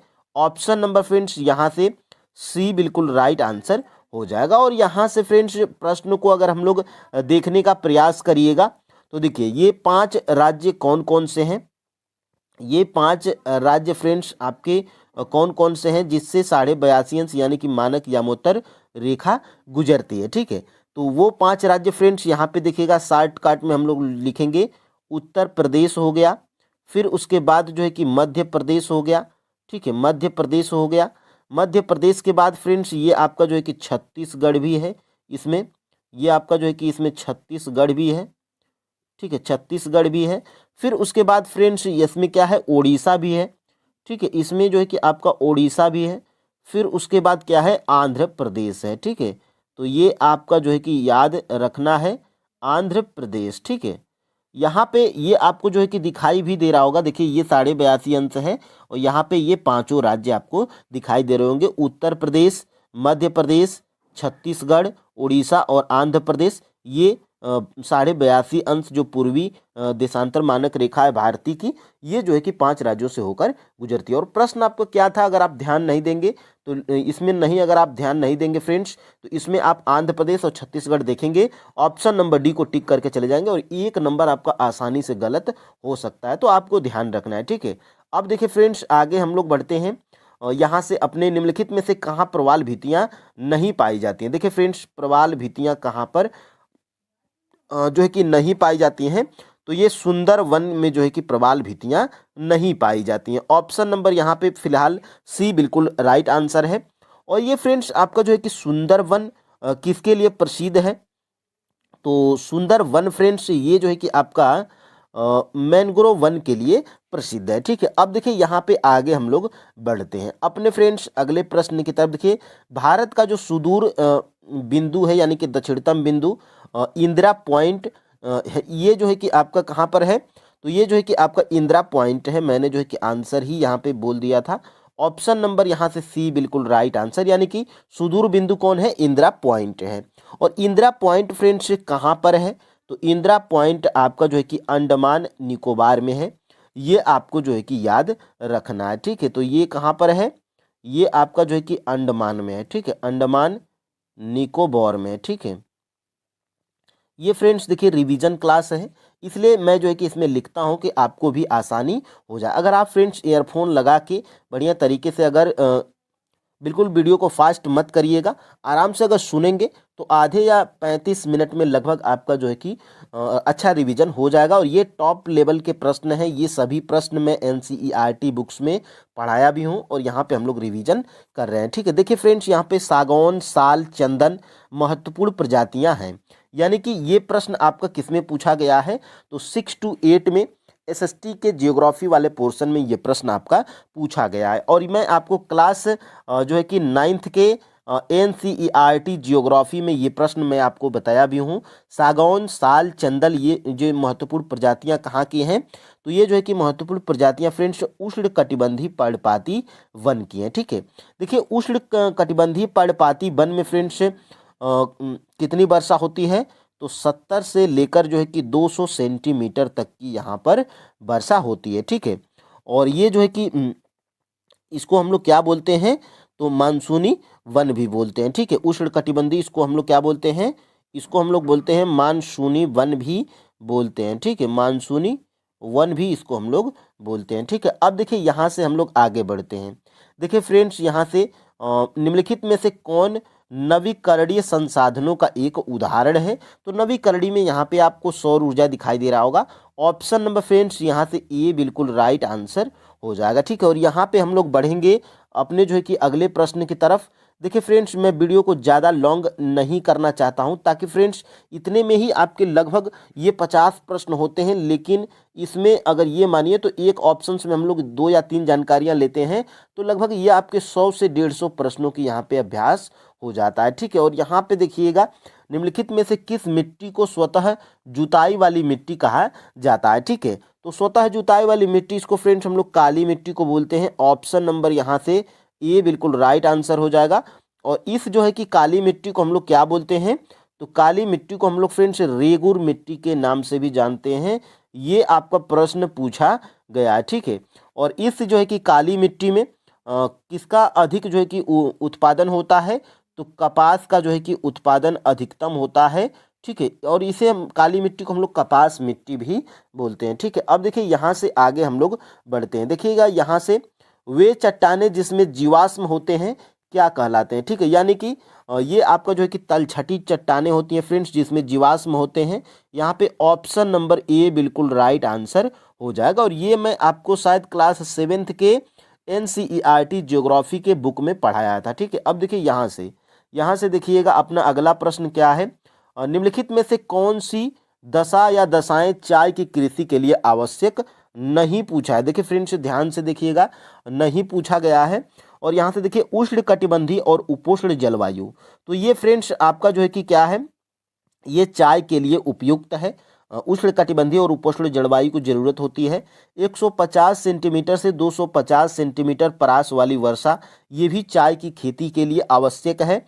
मृदा में अच्छी मात्रा में चूना होना चाहिए, तो बिल्कुल ये आपका जो है कि कथन गलत है, अधिक चूना नहीं होना चाहिए। और देखिए यहाँ पे नहीं पूछा गया है, तो इसीलिए हमारा राइट आंसर क्या हो जाएगा, ऑप्शन नंबर सी हो जाएगा। ठीक है, अब देखिए यहाँ से हम लोग आगे बढ़ते हैं। यहाँ पे देखिएगा भारत का क्षेत्रफल विश्व के कुल क्षेत्रफल का कितना प्रतिशत है। तो क्लास 9th के पहले ही चैप्टर में दिया गया है, 2.4% है भारत का क्षेत्रफल पूरे विश्व के कुल क्षेत्रफल के। ठीक है, तो ऑप्शन नंबर यहाँ से सी बिल्कुल राइट आंसर हो जाएगा। और यहाँ से देखिएगा देखिए भारत का जो है कि कुल जो है कि क्षेत्रफल कितना है। तो भारत का जो है कि कुल क्षेत्रफल है फ्रेंड्स 32,87,263 वर्ग किलोमीटर है। ठीक है, और ये जो है कि पूरे जो है कि विश्व के जनसंख्या का, देखिए एक और प्रश्न पूछा जाता है कि भारत की पूरे विश्व की कुल जनसंख्या का भारत का कितना प्रतिशत है। तो ये है आपका फ्रेंड्स 17.7% है। तो ध्यान से आप जो है कि सुनेंगे तो यहाँ पे आपको जो है कि अच्छा रिवाइज हो जाएगा। अब देखिए यहाँ से हम लोग आगे बढ़ते हैं। देखिएगा तलछटी चट्टानों के बारे में दिए गए निम्नलिखित कथनों में कौन सा कथन सही नहीं है। जानबूझ के फ्रेंड्स यहाँ पे मैं इसलिए प्रश्न को घुमा के बनाता हूँ ताकि ऐसे ही प्रश्न आपके एग्जाम में पूछे जाते हैं। और देखिएगा यहाँ से, देखिए तलछटी चट्टानें पृथ्वी की सतह पर जल विज्ञान प्रणाली द्वारा निर्मित होती है, तो ये आपका जो है कि बिल्कुल सही है। तलछटी चट्टानों के निर्माण में पहले से मौजूद चट्टानों का जो है कि अपक्षय शामिल होता है, ये भी सही है। और यहाँ पे देखिएगा तलछटी चट्टानों में जीवाश्म नहीं होते हैं, अभी मैं आपको ऊपर बताया था होते हैं। ठीक है, तलछटी चट्टानों में जीवाश्म होते हैं, अभी आपको ऊपर हमने बताया था। बिल्कुल जो है कि ये आपका असत्य है। और देखिए असत्य ही पूछा था। ठीक है, ये भी आपका सही है, ये भी आपका सही है, ये गलत है और गलत ही पूछा था। तो ऑप्शन नंबर यहाँ से सी बिल्कुल राइट आंसर हो जाएगा। अब देखिए यहाँ से हम लोग आगे बढ़ते हैं। निम्नलिखित में से कौन सी पृथ्वी के सतह की सबसे निकटतम परत है जिसमें सभी मौसम घटित होते हैं। मैं आपको फ्रेंड्स क्लास 6 और 7th दोनों में पढ़ा चुका हूं। और ये प्रश्न आपका जो है कि TRE 3.0 PRT 125 में जो री एग्जाम हुआ था उसमें भी ये पूछा जा चुका है। तो कौन सी परत जो है कि सतह पृथ्वी के सतह के सबसे निकटतम है, तो आपको दिखाई दे रहा होगा क्षोभ मंडल। क्षोभ मंडल यहाँ पे फ्रेंड्स आपका ऑप्शन नंबर जो है कि बी बिल्कुल राइट आंसर हो जाएगा। और यहाँ से फ्रेंड्स देखिएगा मौसम संबंधी घटनाएं भी इसी क्षोभ मंडल में होती हैं। ठीक है, और देखिए क्षोभ मंडल के ऊपर क्या है, समताप मंडल। और समताप मंडल में फ्रेंड्स देखिए ओजोन परत पाई जाती है, फिर उसके बाद मध्य मंडल, फिर उसके बाद ताप मंडल, फिर उसके बाद जो है कि सबसे वायुमंडल। तो ये क्रम आपका जो है कि पूछा जाता है, तो ये आप याद रखिएगा। और यहाँ से फ्रेंड्स हम लोग आगे बढ़ेंगे। देखिएगा पवन अपर्दन से कौन सी भू आकृति उत्पन्न होती है। तो ये आपके NCERT के बुक्स में दिया गया है, जुगेन नामक आकृति। ये आपको जो है कि इसमें दिख भी रहा होगा। ठीक है, तो ऑप्शन नंबर यहाँ से सी बिल्कुल राइट आंसर हो जाएगा। अब देखिए यहाँ से आगे बढ़ेंगे। नील घाटी और जावा द्वीप में जनसंख्या का उच्च घनत्व मुख्यतः किसके कारण होता है। तो इसके कारण होता है फ्रेंड्स क्योंकि देखिए यहाँ पे गहन कृषि होती है और यहाँ की जो है कि मृदा भी उपजाऊ है। तो आपने पढ़ा है NCERT के बुक्स में क्लास शायद 7th के, ठीक है, क्लास 7th में आपने पढ़ा है। देखिए जहाँ पर अधिक जनसंख्या क्यों होती है, जहाँ की मृदा उपजाऊ होगी, जहाँ पर कृषि होगी, वहाँ पर जनसंख्या अधिक होगी। ठीक है, और यहाँ पे ऑप्शन नंबर फ्रेंड्स यहाँ से ए बिल्कुल राइट आंसर हो जाएगा। अब देखिए यहाँ से हम लोग आगे बढ़ते हैं। क्षुद्र ग्रह किन कक्षाओं के बीच पाए जाते हैं। तो देखिए मोस्ट इम्पोर्टेंट प्रश्न है, एग्जाम में बार बार पूछा जाता है, इसलिए हम लोग इम्पोर्टेंट इसको कर लेंगे। जो क्षुद्र ग्रह होते हैं फ्रेंड्स, ये जो है कि किस में पाए जाते हैं, तो मंगल और बृहस्पति, इन दोनों ग्रहों के बीच में पाए जाते हैं। ऑप्शन नंबर यहाँ से बी बिल्कुल राइट आंसर हो जाएगा। ठीक है, अब देखिए यहाँ से हम लोग आगे भी बढ़ेंगे। देखिएगा पाक जलडमरू मध्य भारत और जो है कि किसके बीच है, तो पाक जलडमरू मध्य फ्रेंड्स ये जो है कि आपका किसका है, किसके किसके मध्य है, तो ये आपका जो है कि फ्रेंड्स भारत और पाक, और जो पाक जलडमरू मध्य भारत और श्रीलंका के बीच में। ठीक है, तो ऑप्शन नंबर यहाँ से ए बिल्कुल राइट आंसर हो जाएगा। ठीक है, और यहाँ पे आपको जो है कि दिखाई भी दे रहा होगा फ्रेंड्स, यहाँ पे देखिएगा ये आपका जो है कि यहाँ पे तमिलनाडु है, यहाँ पे केरल है, यानी कि यहाँ पे क्या है, भारत है। ठीक है, यहाँ पे भारत है, और ये आपका जो है कि पाक जलडमरू मध्य है बीच में, फिर उसके बाद ये आपका एरिया क्या है, श्रीलंका है। ठीक है, तो ये आपको जो है कि याद रखना होगा। अब देखिए यहाँ से आगे हम लोग बढ़ेंगे। मेक्सिको में स्थानांतरित कृषि का जो है कि दूसरा नाम, ये भी मैं आपको क्लास 7th के NCERT ज्योग्राफी में बता चुका हूँ। क्लास 10 के NCERT ज्योग्राफी में भी दिया गया है कि मेक्सिको को स्थानांतरित कृषि का दूसरा नाम क्या है। तो जो मेक्सिको है फ्रेंड्स, ये जो है कि आपका मेक्सिको ये कहाँ की है, तो ये मिल्पा की है। ठीक है, मेक्सिको में जो है कि स्थानांतरित कृषि को मिल्पा के नाम से जानते हैं। ऑप्शन नंबर यहाँ से बी बिल्कुल राइट आंसर हो जाएगा। और यहाँ से देखने का और प्रयास करेंगे। देखिए लद्दांग, लद्दांग फ्रेंड्स, लद्दांग नाम की कृषि कहाँ पर होती है, तो ये होती है फ्रेंड्स या तो मलेशिया में भी होती है।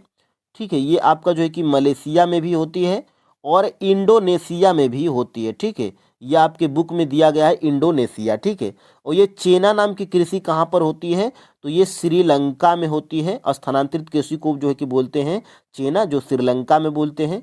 ठीक है, ये श्रीलंका हो गया। और यहाँ पे फ्रेंड्स ये देखिए एक और यहाँ पे आपके बुक्स में दिया गया है, एक और एक्स्ट्रा यहाँ पे जान लीजिए। जो स्थानांतरित कृषि है, ये जो रोका इसका नाम है। ठीक है, ये जो एक इसका नाम रोका है, ये कहाँ पर होती है, तो ये ब्राज़ील में होती है। ठीक है, तो ये इतनी जानकारी आप याद रखिएगा, इससे एक प्रश्न जरूर पूछा जाता है। ठीक है, अब देखिए यहाँ से हम लोग आगे बढ़ेंगे। देखिए भारत में निम्नलिखित में से किस राज्य की तट रेखा सबसे लंबी है, तो गुजरात की सबसे तटरेखा सबसे लंबी है। यहाँ पे फ्रेंड्स आपका ऑप्शन नंबर सी बिल्कुल राइट आंसर हो जाएगा। और सबसे छोटी तटरेखा किसकी है, ये भी आपको जानना जरूरी है। तो सबसे छोटी तटरेखा फ्रेंड्स ये आपका गोवा की है। ठीक है, तो याद रखिएगा। अब देखिए यहाँ से हम लोग आगे बढ़ेंगे। यहाँ से देखिएगा निम्नलिखित में से कौन सा राज्य नेपाल के साथ सीमा साझा नहीं करता है, तो देखिए फ्रेंड्स उत्तराखंड साझा करता है, बिहार भी साझा करता है, सिक्किम भी साझा करता है। तो देखिए इसमें आपका नहीं पूछा है, तो उपर्युक्त में से कोई नहीं आपका राइट आंसर हो जाएगा, ऑप्शन नंबर ई। ठीक है, और यहाँ पे देखिएगा ये आपका नेपाल है। ठीक है, नेपाल है, और नेपाल में देखिएगा ये आपका जो है कि सिक्किम है, फिर उसके बाद बिहार है, फिर उसके बाद उत्तराखंड है। तो उत्तराखंड इसमें नहीं है, यहाँ पे हाँ उत्तराखंड है। ठीक है, तो ये सभी जो है कि साझा करते हैं, उसमें नहीं पूछा गया था, इसलिए ये प्रश्न आपका जो है कि इसमें उपर्युक्त में से कोई नहीं आपका राइट आंसर हो जाएगा, ऑप्शन नंबर ई। ठीक है, अब देखिए फ्रेंड्स यहाँ से हम लोग आगे बढ़ते हैं। 76 नंबर का प्रश्न, निम्न पर्वत श्रेणियों का उत्तर से दक्षिण, ये फ्रेंड्स आपको उत्तर से दक्षिण, दक्षिण से जो है कि उत्तर, यह आपको याद रखना है। तो मैं आपको जो है कि रीजनिंग के क्लास में या पहले आपको जानकारी होना चाहिए, नई जानकारी है तो यहाँ पे जान लीजिए। ऊपर आपका जो है कि उत्तर होता है, नीचे आपका जो है कि दक्षिण होता है, इधर आपका जो है कि पूर्व होता है, और इधर आपका जो है कि क्या होता है, पश्चिम होता है। ठीक है, तो ये मानचित्र में भी आपका ऊपर उत्तर हो जाएगा, नीचे आपका जो है कि दक्षिण हो जाएगा, इधर आपका जो है कि पूर्व हो जाएगा, और इधर आपका जो है कि पश्चिम हो जाएगा। तो ये फ्रेंड्स यहाँ पर जो आपको दिखाई दे रहा है, इधर से इधर पूछा जा रहा है। ठीक है, तो देखिए सबसे पहले क्या है, काराकोरम है, फिर उसके बाद लद्दाख है, फिर उसके बाद जास्कर है, फिर उसके बाद पीर पंजाल है। ठीक है, तो देखिएगा यहाँ से काराकोरम हो गया, फिर उसके बाद लद्दाख, जास्कर और पीर पंजाल। तो देखिए उत्तर से दक्षिण का क्रम क्या है, ऑप्शन नंबर जो है कि सी बिल्कुल राइट आंसर हो जाएगा। तो बिल्कुल फ्रेंड्स आपको याद रखना है। ठीक है, और यहाँ से आगे हम लोग बढ़ते हैं। नर्मदा और ताप्ती नदियां किस जलाशय में गिरती हैं, यानी कि किस जलाशय की बात यहाँ पे, या तो अरब सागर में गिरेंगी, या तो बंगाल की खाड़ी में, या तो हिंद महासागर में। तो यहाँ पर फ्रेंड्स देखिएगा, नर्मदा और जो है कि ताप्ती नदियां ये आपका जो है कि अरब सागर में गिरती हैं। ऑप्शन नंबर यहाँ पर जो है कि बी बिल्कुल राइट आंसर हो जाएगा। ठीक है, देखिए नर्मदा और ये आपकी ताप्ती नदियां, और यहाँ पे क्या है आपका, ये आपका जो है कि अरब सागर है, ये सभी अरब सागर में ही गिरती हैं। और इधर की नदियां कहाँ पर गिरती हैं, तो ये बंगाल की खाड़ी में गिरती हैं। कमेंट करके आप बताइए कि कौन कौन सी नदियां बंगाल की खाड़ी में गिरती हैं। और ये मैं चीज़ें सारी पढ़ा चुका हूँ फ्रेंड्स। अब देखिएगा यहाँ से आगे हम लोग बढ़ेंगे। ठीक है, देखिए नर्मदा और ताप्ती नदियों के मध्य कौन सी पर्वत श्रृंखला स्थित है। ठीक है, तो देखिए फ्रेंड्स, नर्मदा और ताप्ती नदियों के मध्य ये जो है कि आपकी कौन सी पर्वत श्रृंखला स्थित है, तो ये सतपुड़ा जो है कि पर्वत श्रृंखला स्थित है। ऑप्शन नंबर यहाँ से सी बिल्कुल राइट आंसर हो जाएगा। ठीक है, अब देखिए यहाँ से हम लोग आगे बढ़ते हैं। देखिएगा यहाँ से प्रायद्वीपीय पठार के पूर्वी घाट को पश्चिमी घाट से कौन सी पहाड़ियाँ जोड़ती हैं। ठीक है, तो ये पहाड़ियाँ फ्रेंड्स आपकी नीलगिरी की पहाड़ियाँ जोड़ती हैं। ऑप्शन नंबर यहाँ से ए बिल्कुल राइट आंसर हो जाएगा।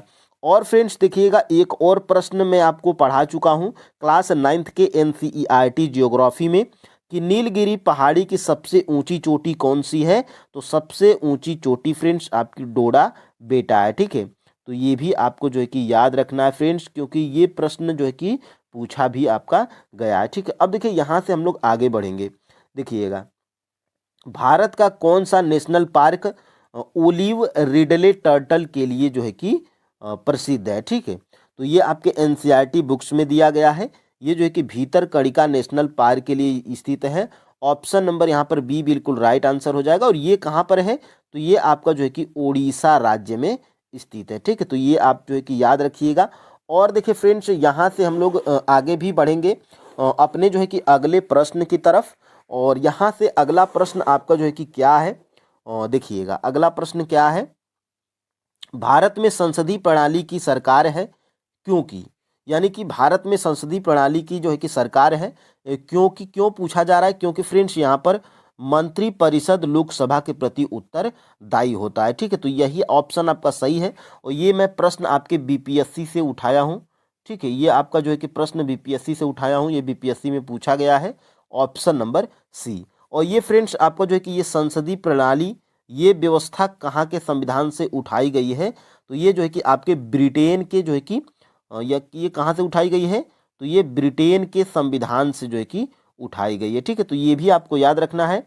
और यहाँ से हम लोग आगे भी बढ़ेंगे। देखिए, निम्नलिखित में से कौन सा एक भारतीय संविधान का दर्शन नहीं है। ठीक है, तो भारतीय संविधान का जो है कि दर्शन कौन सा नहीं है, तो ये साम्यवादी राज्य, ये जो है कि दर्शन नहीं है। ठीक है, और ये दोनों जो है कि दर्शन हैं।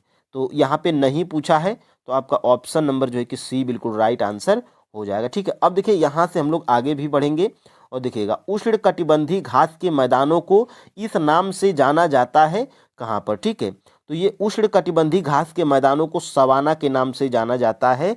ऑप्शन नंबर यहाँ से जो है कि सी बिल्कुल राइट आंसर हो जाएगा। और यहाँ पे देखिए कुछ घास की जानकारियाँ यहाँ पे दी गई हैं।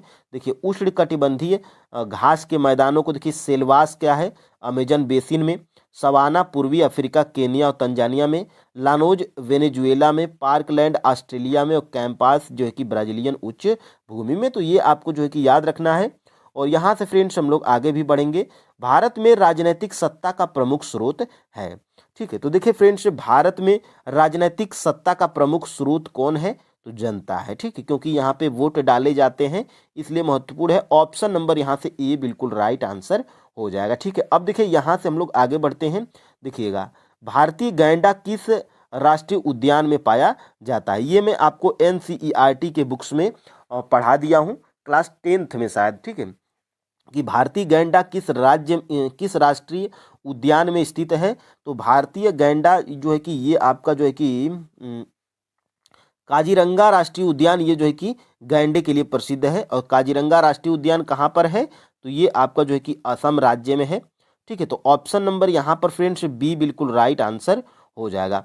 और यहाँ पे एक और प्रश्न पूछा जाता है कि गिर राष्ट्रीय उद्यान, तो गिर राष्ट्रीय उद्यान फ्रेंड्स ये जो है कि आपका गुजरात में है। ठीक है, ये आपका कहाँ पर है, तो गुजरात में है। और ये जो है कि एशियाई शेर के लिए जाना जाता है। ठीक है, तो एशियाई शेर के लिए जाना जाता है। और ये आपका जो है कि सुंदरवन, तो सुंदरवन ये आपका जो है कि पश्चिम बंगाल में है। ठीक है, ये आपका जो है कि पश्चिम बंगाल में है। और ये जो है कि बंगाल टाइगर के लिए जाना जाता है। ठीक है, तो बंगाल टाइगर के लिए ये जाना जाता है, ये आप याद रखिएगा। और देखिए फ्रेंड्स, यहाँ से हम लोग आगे भी बढ़ेंगे। भारत एक जो है कि गणतंत्र है, इसका अर्थ क्या है? तो देखिए फ्रेंड्स, भारत एक जो है कि गणतंत्र है और इसका अर्थ फ्रेंड्स ये है कि भारत में वंशानुगत शासन नहीं है। ठीक है, तो ये आपका जो है कि याद रखिएगा, ऑप्शन नंबर सी। ठीक है, और यहाँ से हम लोग आगे बढ़ेंगे। देखिएगा, ग्रेट बैरियर रीफ किसके लिए प्रसिद्ध है? ग्रेट बैरियर रीफ ये मैं आपको जो है कि क्लास 10th के NCERT जियोग्राफी में बताया था। ग्रेट बैरियर रीफ ये जो है कि किसके लिए प्रसिद्ध है? तो ग्रेट बैरियर रीफ ये जो है कि आपके मूंगा चट्टानों के लिए प्रसिद्ध है। ऑप्शन नंबर यहाँ पर जो है कि बी बिल्कुल राइट आंसर हो जाएगा। ठीक है, अब देखिए यहाँ से देखते हैं, भारत के संविधान में सम्मिलित समवर्ती सूची किस देश की देन है? यानी कि समवर्ती सूची साफ तौर पे किस देश के संविधान से उठाई गई है? तो समवर्ती सूची ये जो है कि आपके ऑस्ट्रेलिया के संविधान से उठाई गई है। ऑप्शन नंबर यहाँ से बी बिल्कुल राइट आंसर हो जाएगा। ठीक है, और समवर्ती सूची ये जो है कि ऑस्ट्रेलिया के संविधान से उठाई गई है। और वर्तमान में फ्रेंड्स समवर्ती सूची के कितने विषय हैं? तो टोटल जो है कि 52 विषय हैं। ठीक है, और यहाँ पे जो है कि शिक्षा किसका विषय है? तो शिक्षा जो है कि ये आपका समवर्ती सूची का जो है कि विषय है। ठीक है, तो ये महत्वपूर्ण है, पूछा जाता है। और ये जो है कि आपका हो गया है। ठीक है, शिक्षा समवर्ती सूची का विषय है। और ये आपका जो है कि आगे हम लोग बढ़ते हैं। ठीक है, आगे हम लोग बढ़ेंगे और यहाँ से देखिए, आगे हम लोग बढ़ेंगे यहाँ से, भारतीय संविधान के निम्न में दी गई अनुसूचियों में से कौन सी एक राज्यों के नाम की सूची तथा उनके राज्यों क्षेत्रों का ब्यौरा देती है? ठीक है, तो ये आपका जो है कि पहली अनुसूची है। ऑप्शन नंबर यहाँ से ए बिल्कुल राइट आंसर हो जाएगा। और ये सारे प्रश्न आपके BPSC में पूछे गए हैं। यहाँ से देखिएगा, निम्नलिखित में से कौन सा वन्य जीवन के लिए खतरा है? ठीक है, यानी कि कौन सा वन्य जीवन के लिए खतरा है? तो संरक्षण के जो प्रयास हैं, ठीक है, संरक्षण के जो प्रयास हैं, ये फ्रेंड्स ये जो है कि पर्यावरण के लिए खतरा नहीं है। ठीक है, और ये जो है कि प्रदूषण, वनों की कटाई, ये जो है कि खतरा है। इसलिए ऑप्शन नंबर यहाँ पे सी बिल्कुल राइट आंसर हो जाएगा। ठीक है, अब देखिए यहाँ से आगे हम लोग बढ़ते हैं। भारतीय संविधान सभा की प्रारूप समिति के अध्यक्ष हैं, यानी कि भारतीय संविधान के तो प्रारूप समिति के अध्यक्ष कौन हैं? तो ये फ्रेंड्स आपके जो है कि भीमराव अंबेडकर जी थे। ऑप्शन नंबर यहाँ से सी बिल्कुल राइट आंसर हो जाएगा। ठीक है, और प्रारूप समिति, देखिए फ्रेंड्स, प्रारूप समिति का जो है कि गठन कब होता है? तो प्रारूप समिति का जो है कि गठन 29 अगस्त, ठीक है, 29 अगस्त 1900 जो है कि 47 को होता है, जिसमें कुल टोटल जो है कि 7 सदस्य थे। ठीक है, और यहाँ से फ्रेंड्स हम लोग आगे भी बढ़ेंगे। ठीक है, देखिएगा यहाँ से 2011 की जनगणना के अनुसार भारत के किस राज्य में जनसंख्या घनत्व तो सबसे अधिक था? ठीक है, तो सबसे अधिक जनसंख्या घनत्व तो फ्रेंड्स आपका बिहार का था। ऑप्शन नंबर यहाँ पर जो है कि बी बिल्कुल राइट आंसर हो जाएगा। और सबसे कम कहाँ का था? तो सबसे कम फ्रेंड्स ये आपका जो है कि अरुणाचल प्रदेश का था। ठीक है, तो ये आप जो है कि याद रखिएगा, अरुणाचल प्रदेश का था सबसे कम, और सबसे ज़्यादा जनसंख्या घनत्व तो बिहार का था।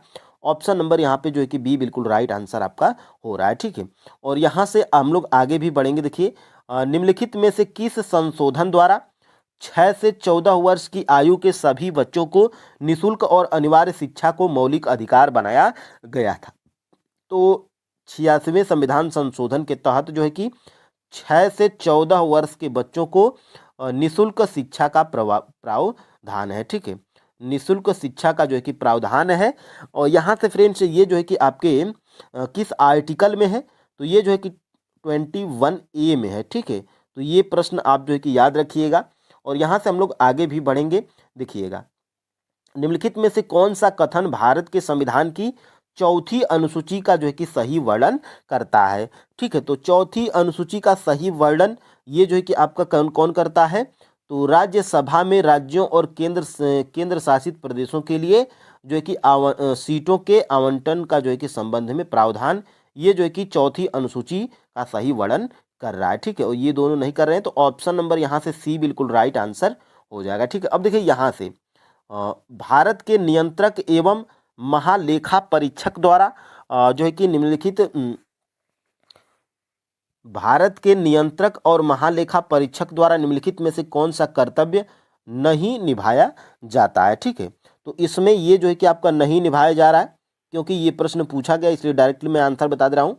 सार्वजनिक धन की प्राप्ति और जारी करने को नियंत्रित करना और यह सुनिश्चित करना कि सार्वजनिक राजस्व राजकोष में जमा हो। ठीक है, और देखिए फ्रेंड्स, ये जो है कि आपका नियंत्रक एवं महालेखा, ये नियंत्रक एवं महालेखा जो परीक्षक है, यह किस आर्टिकल में है, तो ये जो है कि फ्रेंड्स आर्टिकल 148 में है। ठीक है, तो ये आप याद रखिएगा, और यहाँ से फ्रेंड्स हम लोग आगे भी बढ़ जाएंगे। ठीक है, देखिए बिहार से भारत की संविधान सभा का सदस्य कौन नहीं था, यानी कि भारत की जो संविधान सभा था, इसमें बिहार का कौन सा ऐसा व्यक्ति था जो ऑप्शंस में दिया गया है जो सदस्य नहीं था। ठीक है, तो एन सिन्हा ये तो थे, राजेंद्र प्रसाद ये भी थे, जगजीवन राम ये भी थे, और श्याम नंदन प्रसाद मिश्र तो ये भी थे। ठीक है, यानी कि ये सभी जो है कि सभी संविधान सभा के सदस्य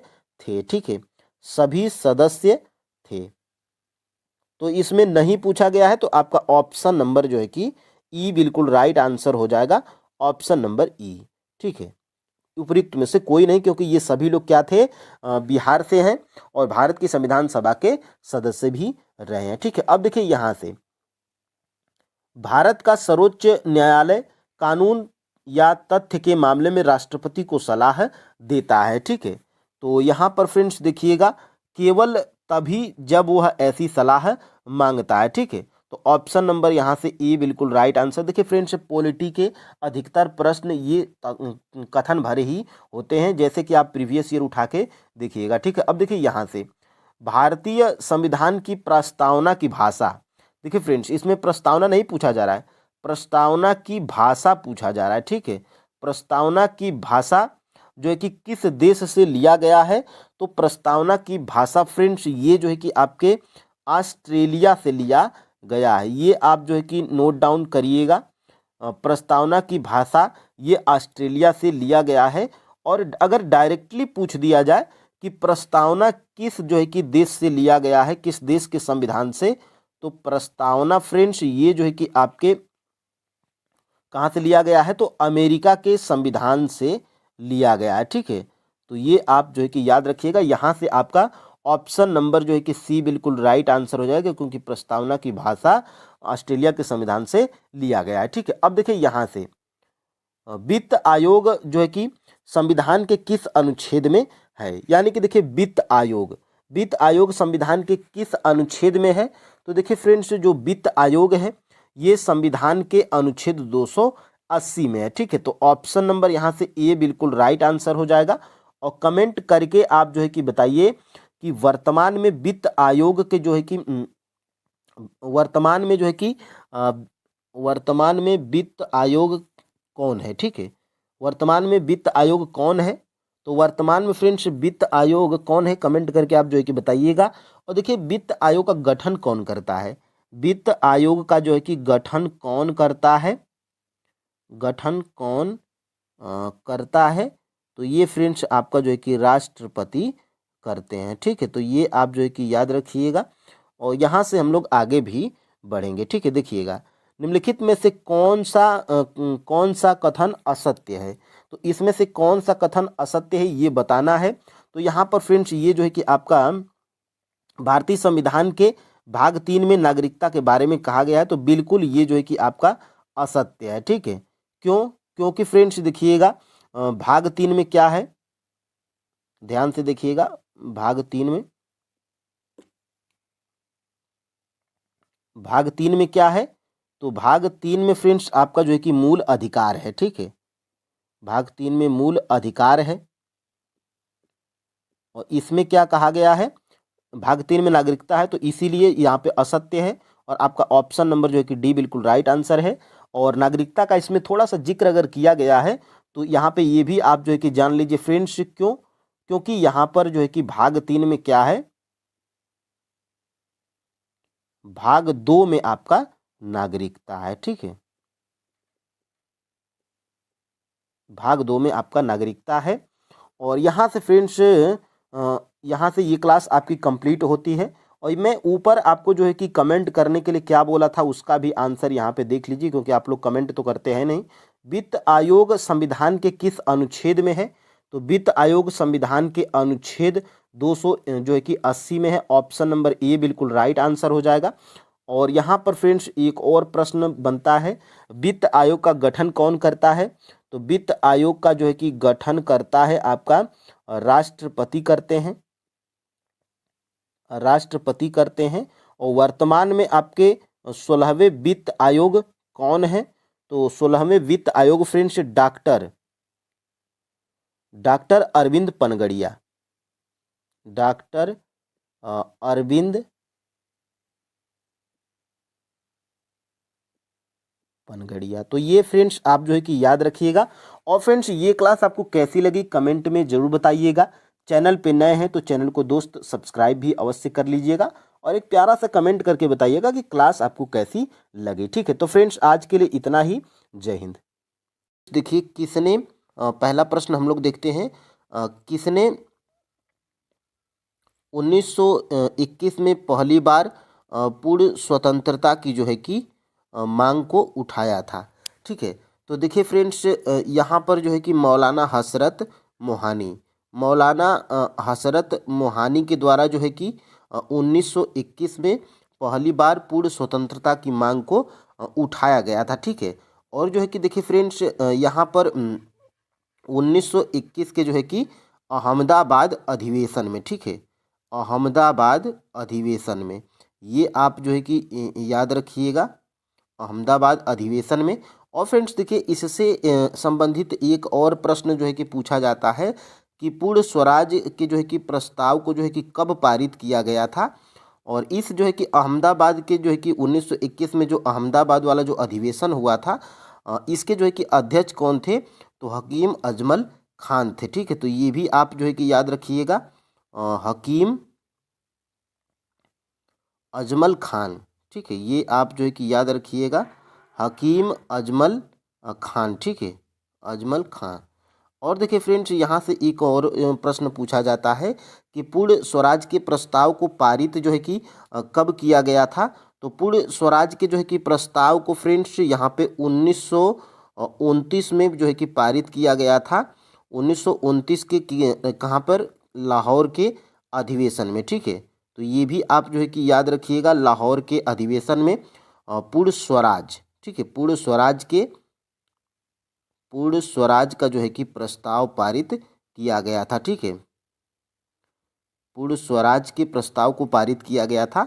और इसके फ्रेंड्स अध्यक्ष कौन थे, तो अध्यक्ष भी आपको जो है कि पता होना चाहिए, अध्यक्ष कौन थे, तो जवाहरलाल नेहरू जी थे, ठीक है, जवाहरलाल नेहरू जी थे। तो देखिए इससे कितने प्रश्न आपको जो है कि बने हैं, यहाँ पर देखिएगा, किसने 1921 में पहली बार पूर्ण स्वतंत्रता की मांग को उठाया था, तो मौलाना हसरत मोहानी के द्वारा जो है कि पूर्ण स्वतंत्रता की मांग को उठाया गया था। और कब उठाया गया था, तो 1921 में अहमदाबाद के जो है कि अधिवेशन में, ठीक है। और यहाँ पर फ्रेंड्स देखिएगा अहमदाबाद के जो कि अधिवेशन की अध्यक्षता कौन किए थे, तो हकीम अजमल खान जो है कि किए थे। और पूर्ण स्वराज की जो है कि पूर्ण स्वराज का प्रस्ताव कब पारित हुआ था, तो 1929 के जो है कि लाहौर के अधिवेशन में। इसके अध्यक्ष कौन थे, तो जवाहरलाल नेहरू जी थे, ठीक है। अब देखिए फ्रेंड्स हम लोग आगे बढ़ते हैं, यहाँ से जो है कि अपने दूसरे प्रश्न की तरफ, स्वतंत्र भारत के प्रथम और अंतिम भारतीय गवर्नर जनरल कौन थे, ठीक है। तो यहाँ पर फ्रेंड्स देखिएगा, स्वतंत्र भारत के प्रथम और अंतिम जो है कि गवर्नर जनरल कौन थे, तो वो थे फ्रेंड्स आपके सी राजगोपालाचारी, ठीक है, सी राज गोपालाचारी, ये आप जो है कि याद रखिएगा, तो सी राजगोपालचारी फ्रेंड्स आपके जो है कि किसी भी ऑप्शन में नहीं है। तो यहाँ पर आपका राइट आंसर क्या हो जाएगा, ऑप्शन नंबर जो है कि ई बिल्कुल राइट आंसर हो जाएगा। ठीक है, अब देखिए यहाँ पर प्रश्न क्या बनता है कि भारत का पहला गवर्नर जनरल।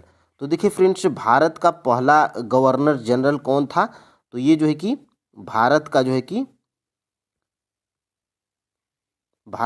कि पहला गवर्नर जनरल कौन था?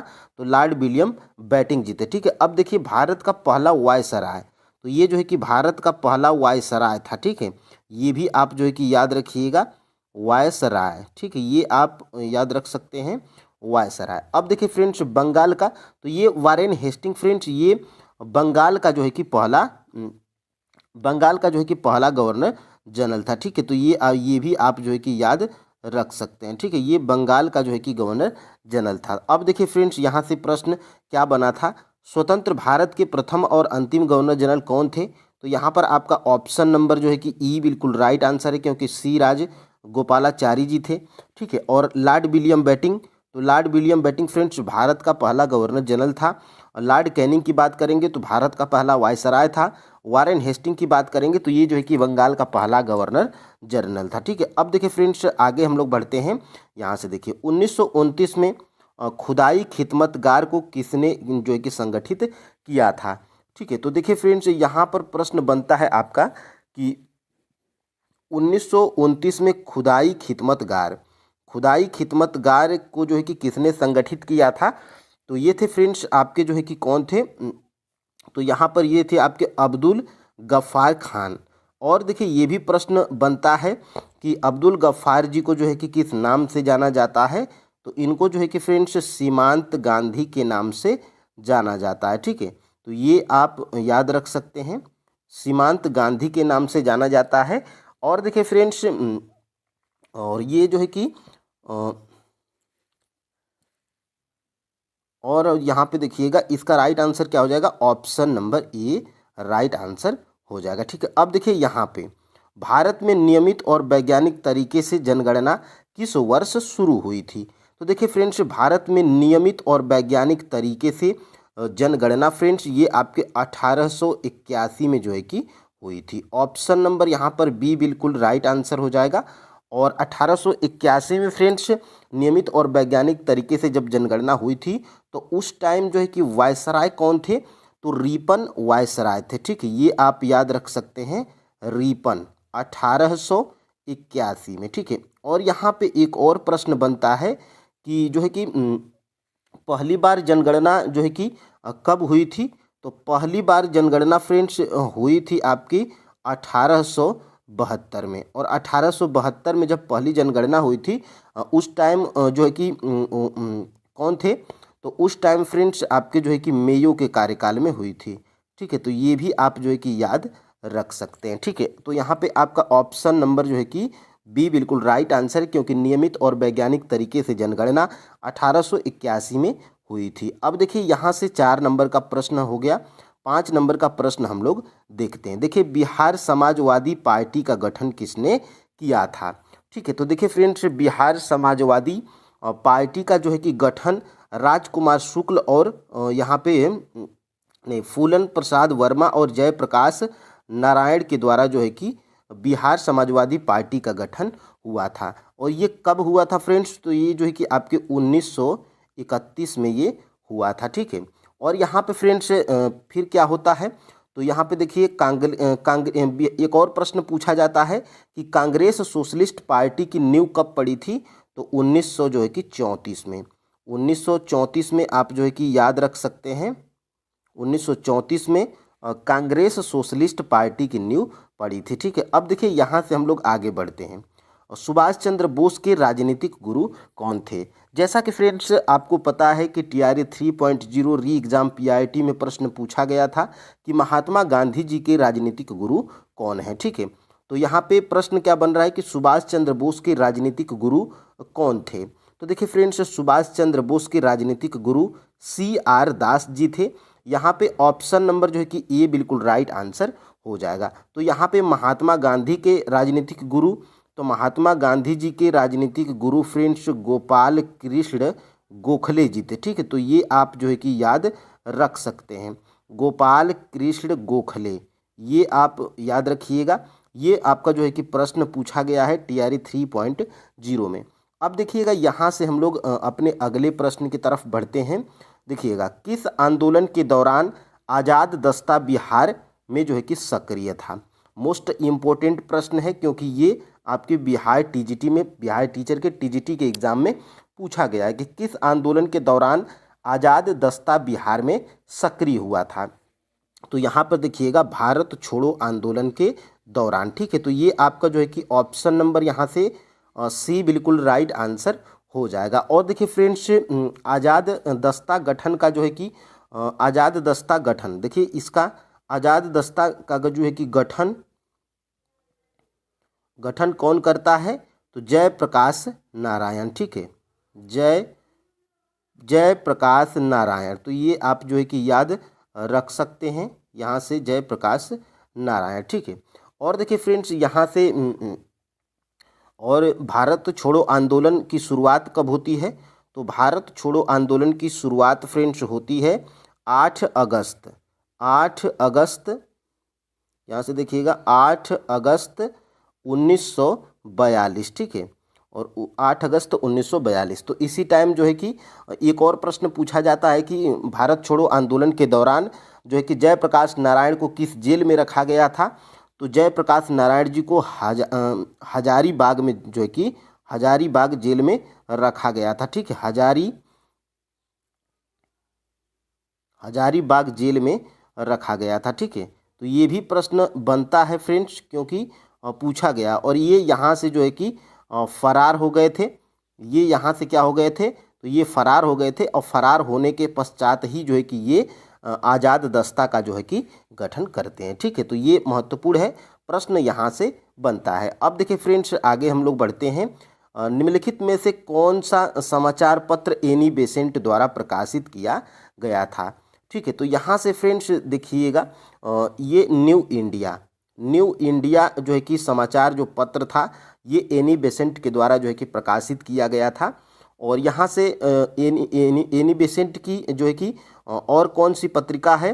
तो कॉमनवेल्थ, ये मोस्ट इम्पोर्टेंट है, कॉमनवेल्थ। ठीक है, ये भी आपका जो है कि पूछा जाता है, और टीआरई 3.0 में ये जो है कि आपका 6 to 8 एसएसटी में ये पूछा गया है। और देखिए फ्रेंड्स, ये इंडियन ओपिनियन, तो ये इंडियन ओपिनियन नामक जो है कि पत्रिका, ये किसकी है? तो ये महात्मा गांधी जी की है। ठीक है, ये आप याद रखिएगा, ये आपकी गांधी जी की है, ये भी प्रश्न पूछा जाता है। और यहाँ से देखिएगा, ये इंडिपेंडेंट, तो ये जो है कि किसकी जो है कि बुक है? तो ये मोतीलाल जो है कि नेहरू की है। ठीक है, तो ये भी आप जो है कि याद रखिएगा, मोतीलाल नेहरू की है, मोतीलाल नेहरू की है। ठीक है, तो ये प्रश्न बनता है। और यहाँ से फ्रेंड्स आगे हम लोग बढ़ते हैं, यहाँ से अपने अगले प्रश्न की तरफ। देखिए, निम्नलिखित में से किस भारतीय राष्ट्रीय कांग्रेस के अधिवेशन में जवाहरलाल नेहरू ने समाजवाद को भारत की समस्याओं को हल करने की कुंजी बताया था? तो वो था फ्रेंड्स आपका जो है कि लखनऊ अधिवेशन 1936 का। ठीक है, तो ऑप्शन नंबर यहाँ से बी बिल्कुल राइट आंसर हो जाएगा। और एक और प्रश्न बनता है कि भारतीय राष्ट्रीय कांग्रेस जब 1907 के सूरत के अधिवेशन में 2 भागों में बट गया था, तो देखिए लखनऊ अधिवेशन। ठीक है, लखनऊ अधिवेशन कौन सा था? 1916 का लखनऊ अधिवेशन था, जिसके अध्यक्ष कौन थे? मजूमदार जी थे। ठीक है, तो इसी में जो है कि ये एकजुट हुए थे। यहाँ पे ये भी जानकारी आपको जो है कि पता होना चाहिए। और यहाँ से देखिएगा, रामकृष्ण मिशन की स्थापना किसने की थी? ठीक है, तो रामकृष्ण मिशन की स्थापना स्वामी विवेकानंद जी के द्वारा जो है कि होती है। और कब होती है? तो 1897 में ये होती है। ठीक है, तो यहाँ पे ऑप्शन नंबर ए बिल्कुल राइट आंसर हो जाएगा। और ये देखिए, रामकृष्ण ये जो मिशन है फ्रेंड्स, इसका जो है कि मुख्यालय कहाँ पर है? तो इसका मुख्यालय जो है कि आपका बेलूर में है। ठीक है, तो ये आप याद रख सकते हैं।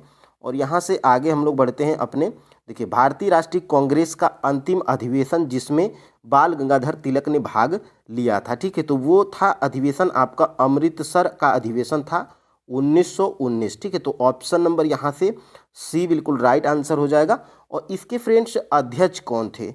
ये जो अधिवेशन हुआ था अमृतसर अधिवेशन 1919, इसके जो है कि अध्यक्ष कौन थे? तो इसके फ्रेंड्स अध्यक्ष थे आपके मोतीलाल नेहरू जी थे। ठीक है, तो ये आप याद रख सकते हैं, मोतीलाल नेहरू। ठीक है, ये आप याद रख सकते हैं। प्रश्न देखिए यहीं से घुमा फिरा के पूछा जाता है, और ये एक और प्रश्न बनता है कि मोतीलाल नेहरू की जो है कि मृत्यु, मोतीलाल जो है कि नेहरू की मृत्यु कब होती है? तो 1 अगस्त 1920 को यहाँ पे किसकी यहाँ पे देखिए बाल गंगाधर तिलक की मृत्यु कब होती है? तो देखिए तिलक की जो है कि मृत्यु फ्रेंड्स यहाँ पे तिलक की मृत्यु कब होती है?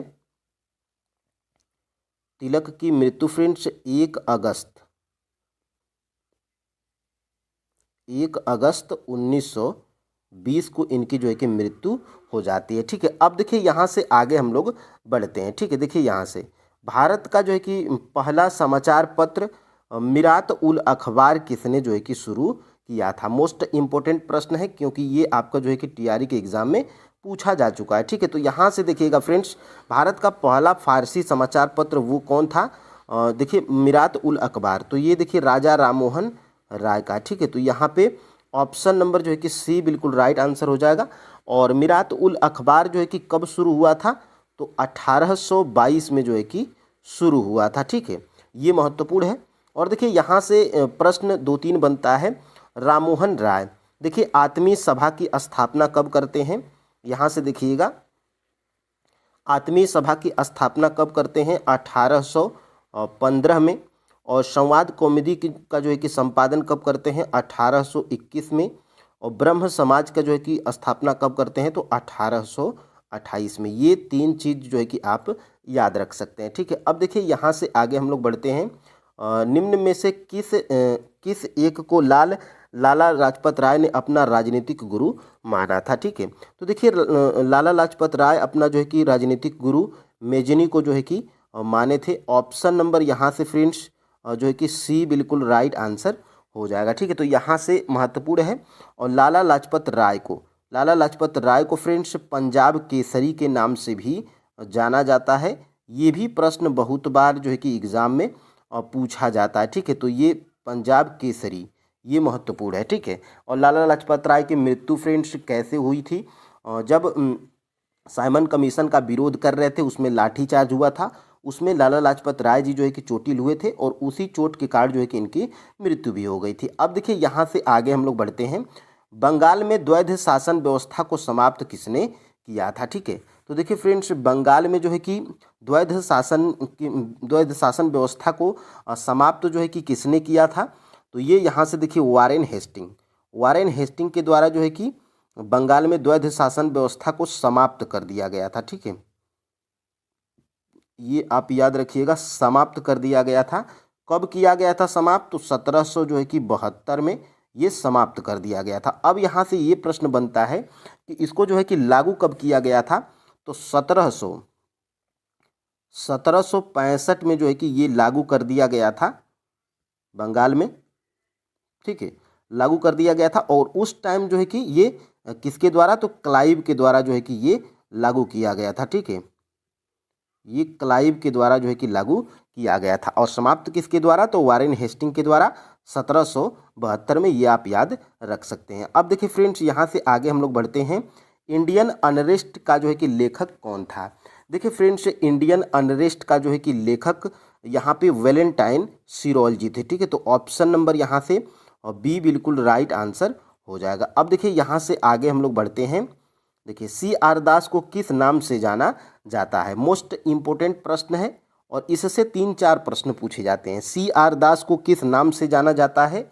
तो CR दास को जो है कि देश बंधु के नाम से जाना जाता है। ठीक है, देश बंधु के नाम से इनको जाना जाता है। और देश बंधु देखिए किसी भी ऑप्शन में नहीं है, तो फिलहाल इसका जो है कि राइट आंसर क्या हो जाएगा?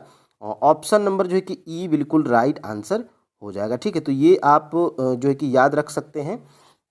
और यहाँ से देखिए एक और प्रश्न जो है कि पूछा जाता है लोकमान्य।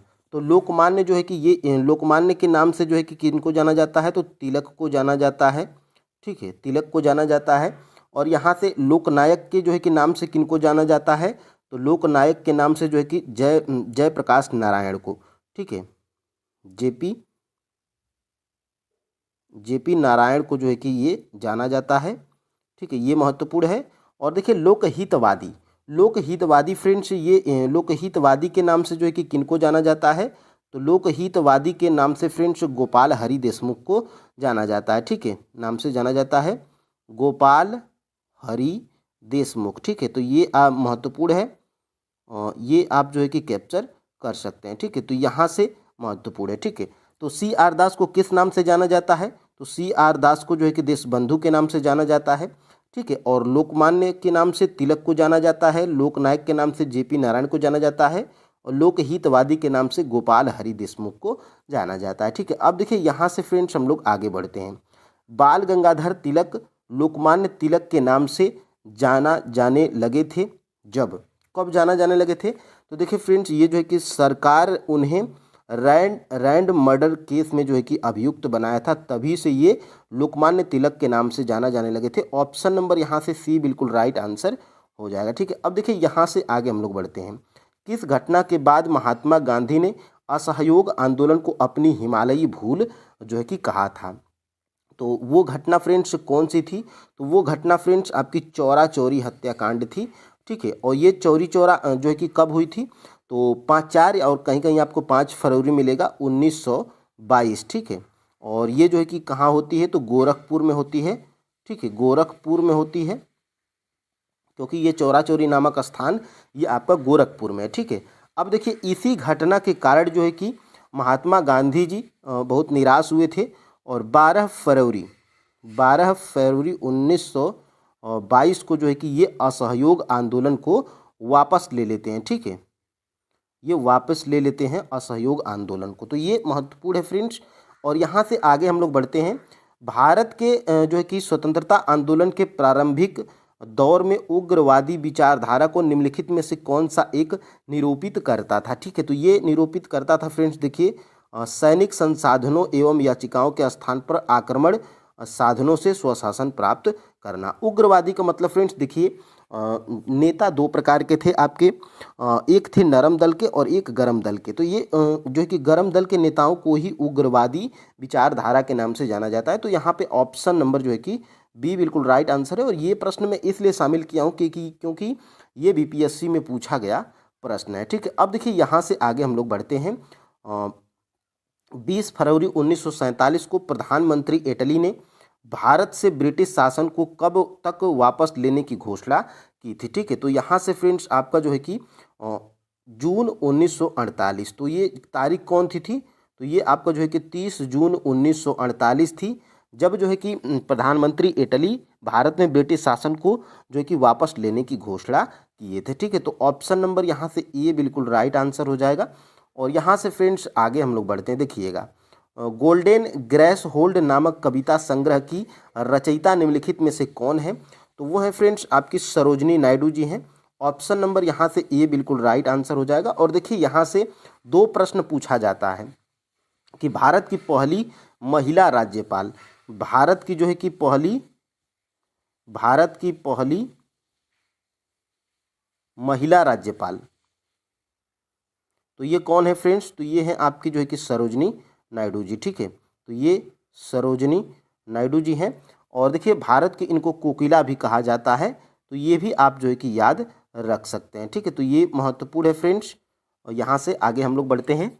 और यहाँ से देखिएगा अगला प्रश्न, अल हिलाल नामक समाचार पत्र निम्नलिखित में से किससे संबंधित था। तो देखिए अल हिलाल नामक जो है कि समाचार पत्र ये अबुल कलाम आज़ाद से संबंधित है। ऑप्शन नंबर ए अल हिलाल और अल बिलाग। ठीक, ये दोनों जो है कि नामक समाचार पत्र आपको जो है कि याद होना चाहिए, दोनों इन्हीं का है। और यहाँ से हम लोग आगे बढ़ते हैं। देखिए किसने 1898 में बनारस में सेंट्रल हिंदू कॉलेज जो है कि स्थापित किया था, जो बाद में बनारस हिंदू विश्वविद्यालय का जो है कि केंद्र बन गया, तो वो है फ्रेंड्स आपका जो है कि देखिएगा एनी बेसेंट। ऑप्शन नंबर यहाँ से ए बिल्कुल राइट आंसर हो जाएगा। और यहाँ से हम लोग आगे भी बढ़ेंगे। देखिएगा एक सन्यासी जो फिजी में एक गिरमिटिया मजदूर, देखिए ये प्रश्न पूछा जाता है गिरमिटिया मजदूर के रूप में जो है कि कार्य करने के बाद उस जिले में अपनी पीठ पर तुलसीदास नारायण की एक प्रति लेकर आया था, जिससे वह ग्रामीण श्रोताओं को छंद सुनाता था, यह जिस किसान नेता का जिक्र है वह कौन है? तो देखिए वो जो है बाबा रामचंद्र थे। बाबा रामचंद्र, ऑप्शन नंबर यहाँ से ए बिल्कुल राइट आंसर हो जाएगा। और यहाँ से फ्रेंड्स देखिएगा एक और प्रश्न बनता है कि अवध किसान सभा का जो है कि स्थापना कौन किया था? तो अवध, यहाँ पे देखिएगा अवध किसान सभा, अवध किसान सभा की जो है कि स्थापना कौन करता है? तो बाबा रामचंद्र, ठीक है। और कब करते हैं? तो ये करते हैं फ्रेंड्स आपके 1920 में। महत्वपूर्ण है फ्रेंड्स क्योंकि ये प्रश्न आपका पूछा गया है। और यहाँ से आगे हम लोग बढ़ते हैं, ठीक है। देखिएगा यहाँ से निम्नलिखित युग्मों में से कौन सा एक सही सुमेलित नहीं है? तो सबसे पहले नहीं वाले को हम लोग पकड़ेंगे यहाँ से। तो देखिए vernacular press act, vernacular press act यहाँ पे कर्जन दिया गया है जो कि बिल्कुल गलत है। ये आपका जो है कि लिटन है, ठीक है। ये आपका जो है कि लिटन है। और ये कब है? तो लिटन है फ्रेंड्स आपका जो है कि 1878 में, ठीक है। तो यही आपका गलत है। यहाँ से फिलहाल आपका ऑप्शन नंबर जो है कि ए बिल्कुल राइट आंसर है। और देखिए इल्बर्ट बिल रिपन के कार्यकाल में ये बिल्कुल सही है। कब होता है? तो 1800 जो है कि 83 में होता है, ठीक है। और यहाँ से देखिएगा ये डॉक्ट्रिन ऑफ लैप्स यानी कि हड़प नीति, हड़प नीति डलहौजी, बिल्कुल सही है फ्रेंड्स। और यहाँ से हम लोग जो है कि आगे बढ़ते हैं। यहाँ से सबसे पहले एक बार और प्रश्न को समझ लेते हैं। निम्नलिखित युग्मों में से कौन सा एक सुमेलित नहीं है? तो देखिए वर्नाक्यूलर प्रेस एक्ट ये कर्जन के कार्यकाल में नहीं होता है, ये होता है आपका लीटन के कार्यकाल में, ठीक है। तो यहाँ से आपका ऑप्शन नंबर ए बिल्कुल राइट आंसर हो जाएगा। और इल्बर्ट बिल रिपन और डॉक्ट्रिन ऑफ लैप्स ये डलहौजी बिल्कुल सही है, ठीक है। तो नहीं पूछा था। और यहाँ से फ्रेंड्स हम लोग आगे बढ़ते हैं। पहली बार जनगण मन कहाँ गाया गया था? ठीक है। तो देखिए पहली बार फ्रेंड्स जनगण मन कोलकाता में गाया गया था। और कब गाया गया था? तो 1911 में गाया गया था, कलकत्ता के अधिवेशन में, ठीक है। तो कलकत्ता के अधिवेशन में, यहाँ पे फ्रेंड्स आप याद रखिएगा कलकत्ता अधिवेशन में होता है। और इस कलकत्ता अधिवेशन की जो है कि अध्यक्षता कौन करता है? तो कलकत्ता अधिवेशन की अध्यक्षता फ्रेंड्स कौन करता है? कलकत्ता अधिवेशन की अध्यक्ष बिशन नारायण धर, ठीक है। तो ये भी आप जो है कि याद रख सकते हैं बिशन, देखिए फ्रेंड्स बिशन नारायण धर, ठीक है। तो ये महत्वपूर्ण है। और देखिए यहाँ से 3 प्रश्न बनता है।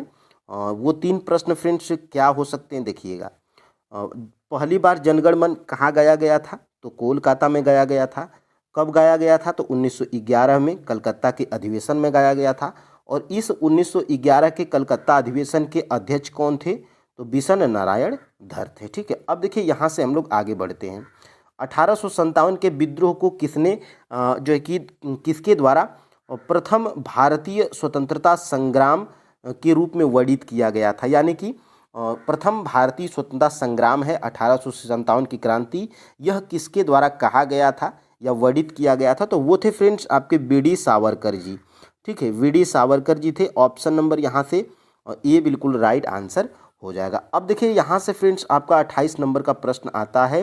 भारत स्वदेशी आंदोलन के दौरान लिखा गया गीत अमार सोनार बांग्ला ने बांग्लादेश को उसके स्वतंत्रता संग्राम में प्रोत्साहन किया और उसे बांग्लादेश ने राष्ट्रगान के रूप में अपनाया। यह गीत किसने लिखा है? तो यह गीत फ्रेंड्स देखिएगा रविंद्रनाथ टैगोर के द्वारा लिखा गया है, अमार सोनार बांग्ला, जो कि वर्तमान में बांग्लादेश का जो है कि राष्ट्रगान भी है, ठीक है। तो ऑप्शन नंबर यहाँ से ए बी बिल्कुल राइट आंसर हो जाएगा। अब देखिए फ्रेंड्स यहाँ से हम लोग आगे बढ़ते हैं। भारतीय मुसलमान सामान्य रूप से उग्रवादी आंदोलन की ओर आकर्षित नहीं हुए, इसका कारण क्या था? देखिए ये IAS प्री 1998 में ये प्रश्न पूछा गया है। और देखिए फ्रेंड्स ये प्रश्न भले ही बहुत पहले पूछा गया है लेकिन ये बाद में भी ये प्रश्न आपका पूछा जा चुका है, ठीक है। तो देखिए यहाँ से आपका ऑप्शन नंबर जो है कि सी बिल्कुल राइट आंसर हो जाएगा। यहाँ से उग्रवादियों की हिंदू अतीत का राग अलापने की नीति से, ठीक है। तो ऑप्शन नंबर यहाँ से सी बिल्कुल राइट आंसर हो जाएगा। अब देखिए यहाँ से हम लोग आगे बढ़ते हैं।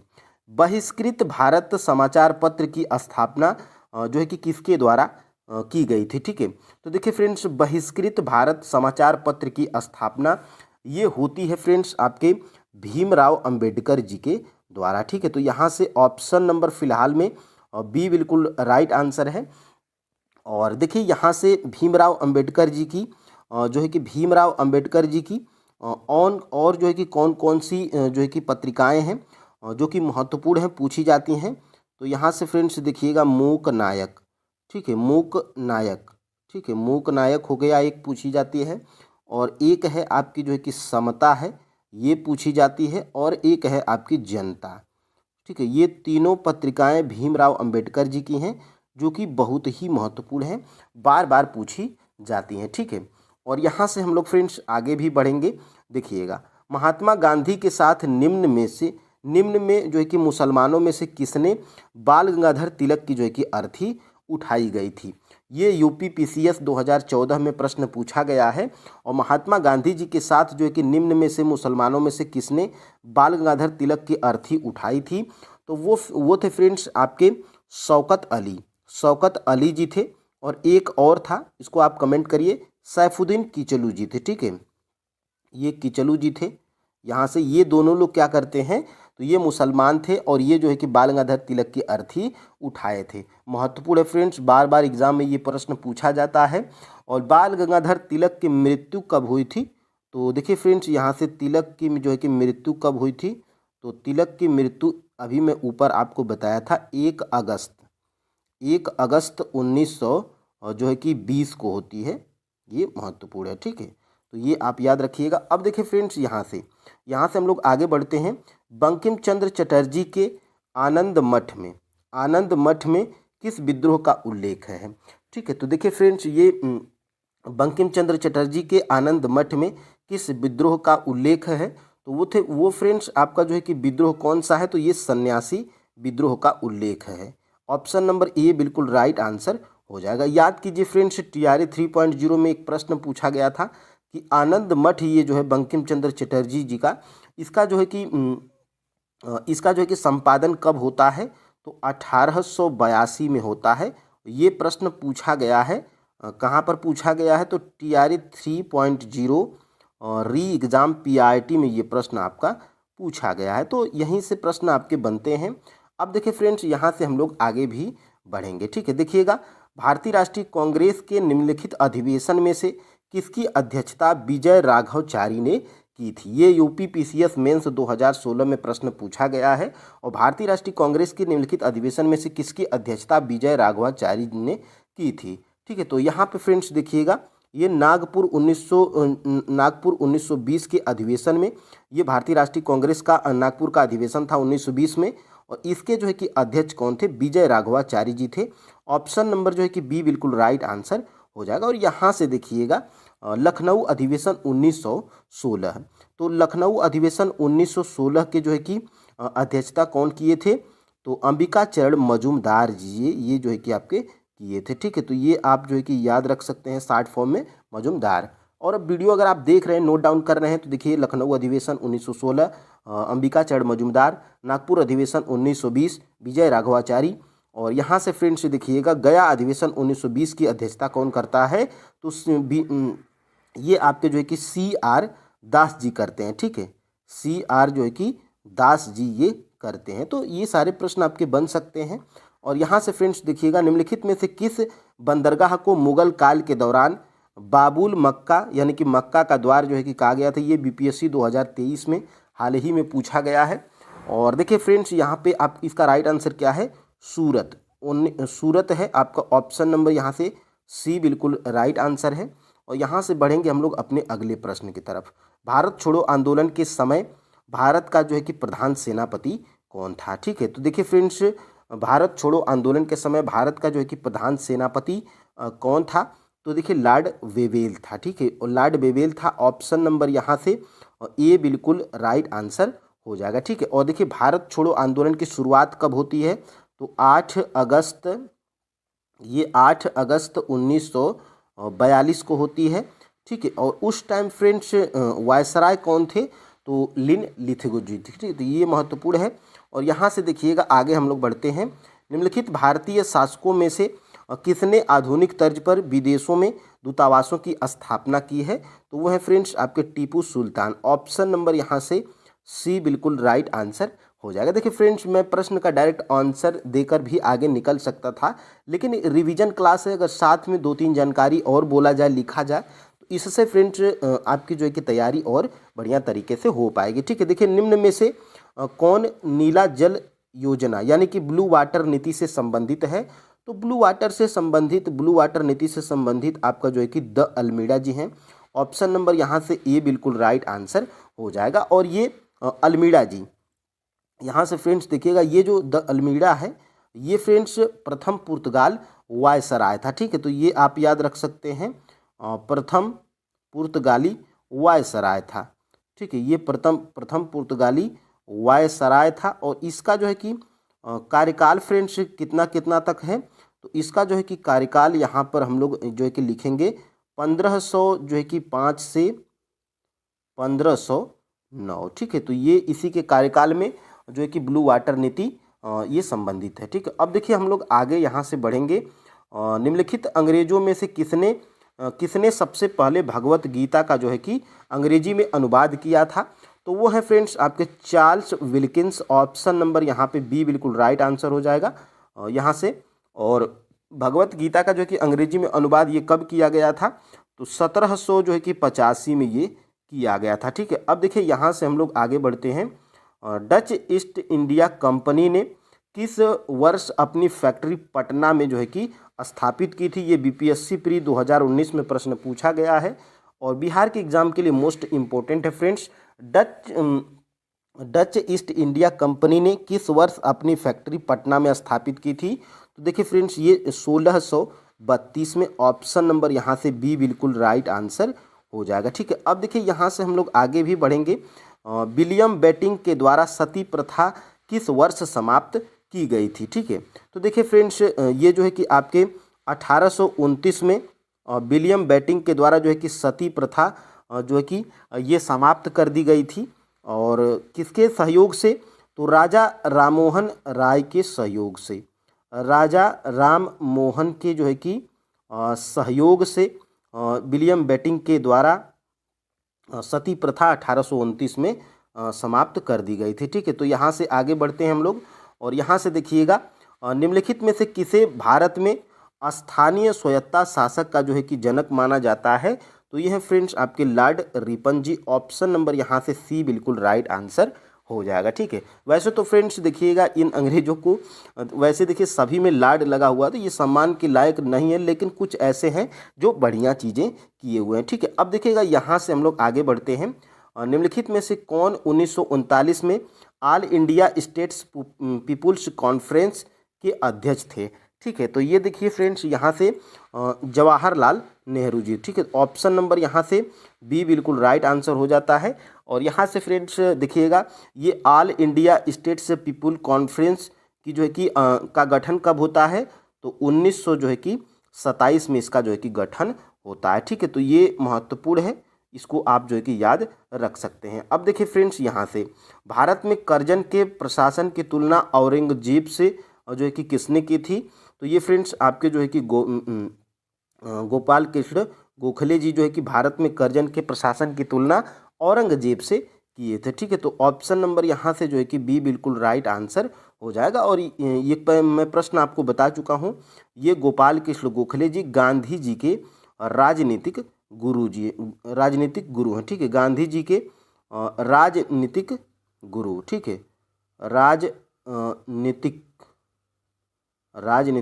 गुरु। ठीक है, तो यहाँ से ये महत्वपूर्ण है और ये प्रश्न आपका पूछा भी गया है। भारत के जो है कि विभाजन के समय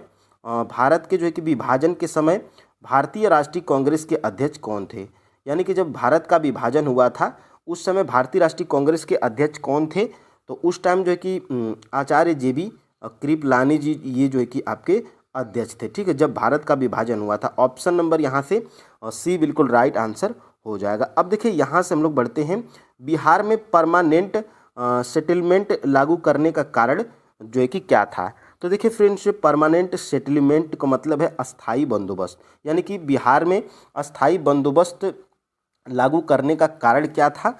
तो ये जो है कि लागू करने का कारण ये था फ्रेंड्स कि भू राजस्व का जो है कि राजस्व निर्णय करना। ठीक है, तो ऑप्शन नंबर यहाँ से सी बिल्कुल राइट आंसर हो जाएगा। और अस्थाई बंदोबस्त यानी कि परमानेंट सेटलमेंट के जो है कि जनक कौन है, तो लॉर्ड कॉर्नवालिस हैं। ठीक है, तो यहाँ पे ये आपको जो है कि याद होना चाहिए। और देखिए पैंजिया से अलग हुए दक्षिणी महाद्वीप को जो है कि क्या कहते हैं, ये बीपीएससी 2022 में ही पूछा गया है।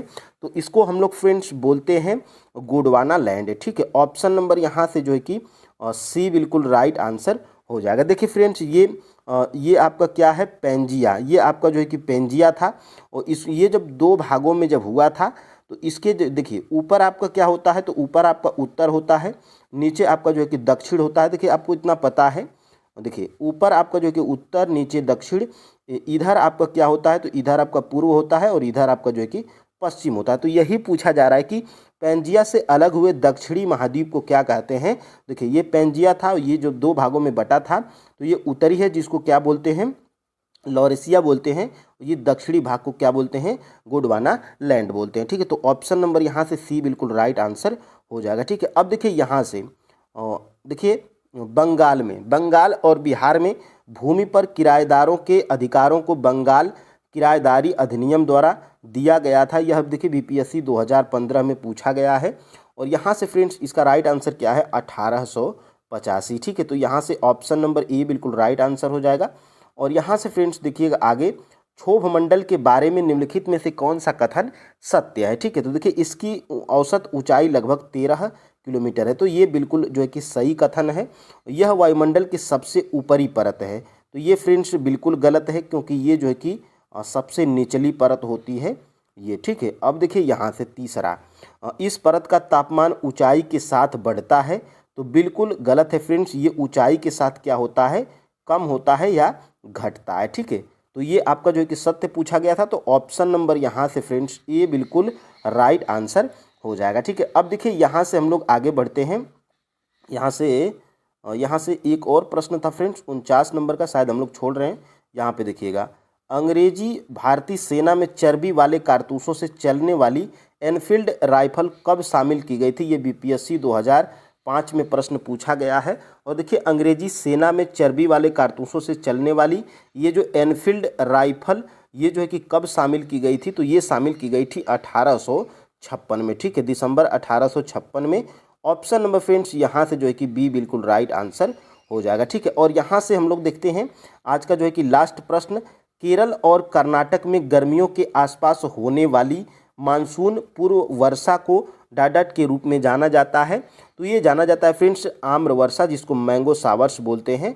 मैं जो है कि क्लास 6 या 7th की NCERT ज्योग्राफी जब मैं पढ़ा रहा था, तो ये मैं आपको उसी चैप्टर्स में बताया था। ठीक है, तो ऑप्शन नंबर यहाँ से सी बिल्कुल राइट आंसर हो जाएगा। ठीक है, तो यहाँ से फ्रेंड्स ये आपका जो है कि रिवीजन क्लास कंप्लीट होता है। क्लास कैसी लगी कमेंट में ज़रूर बताइएगा।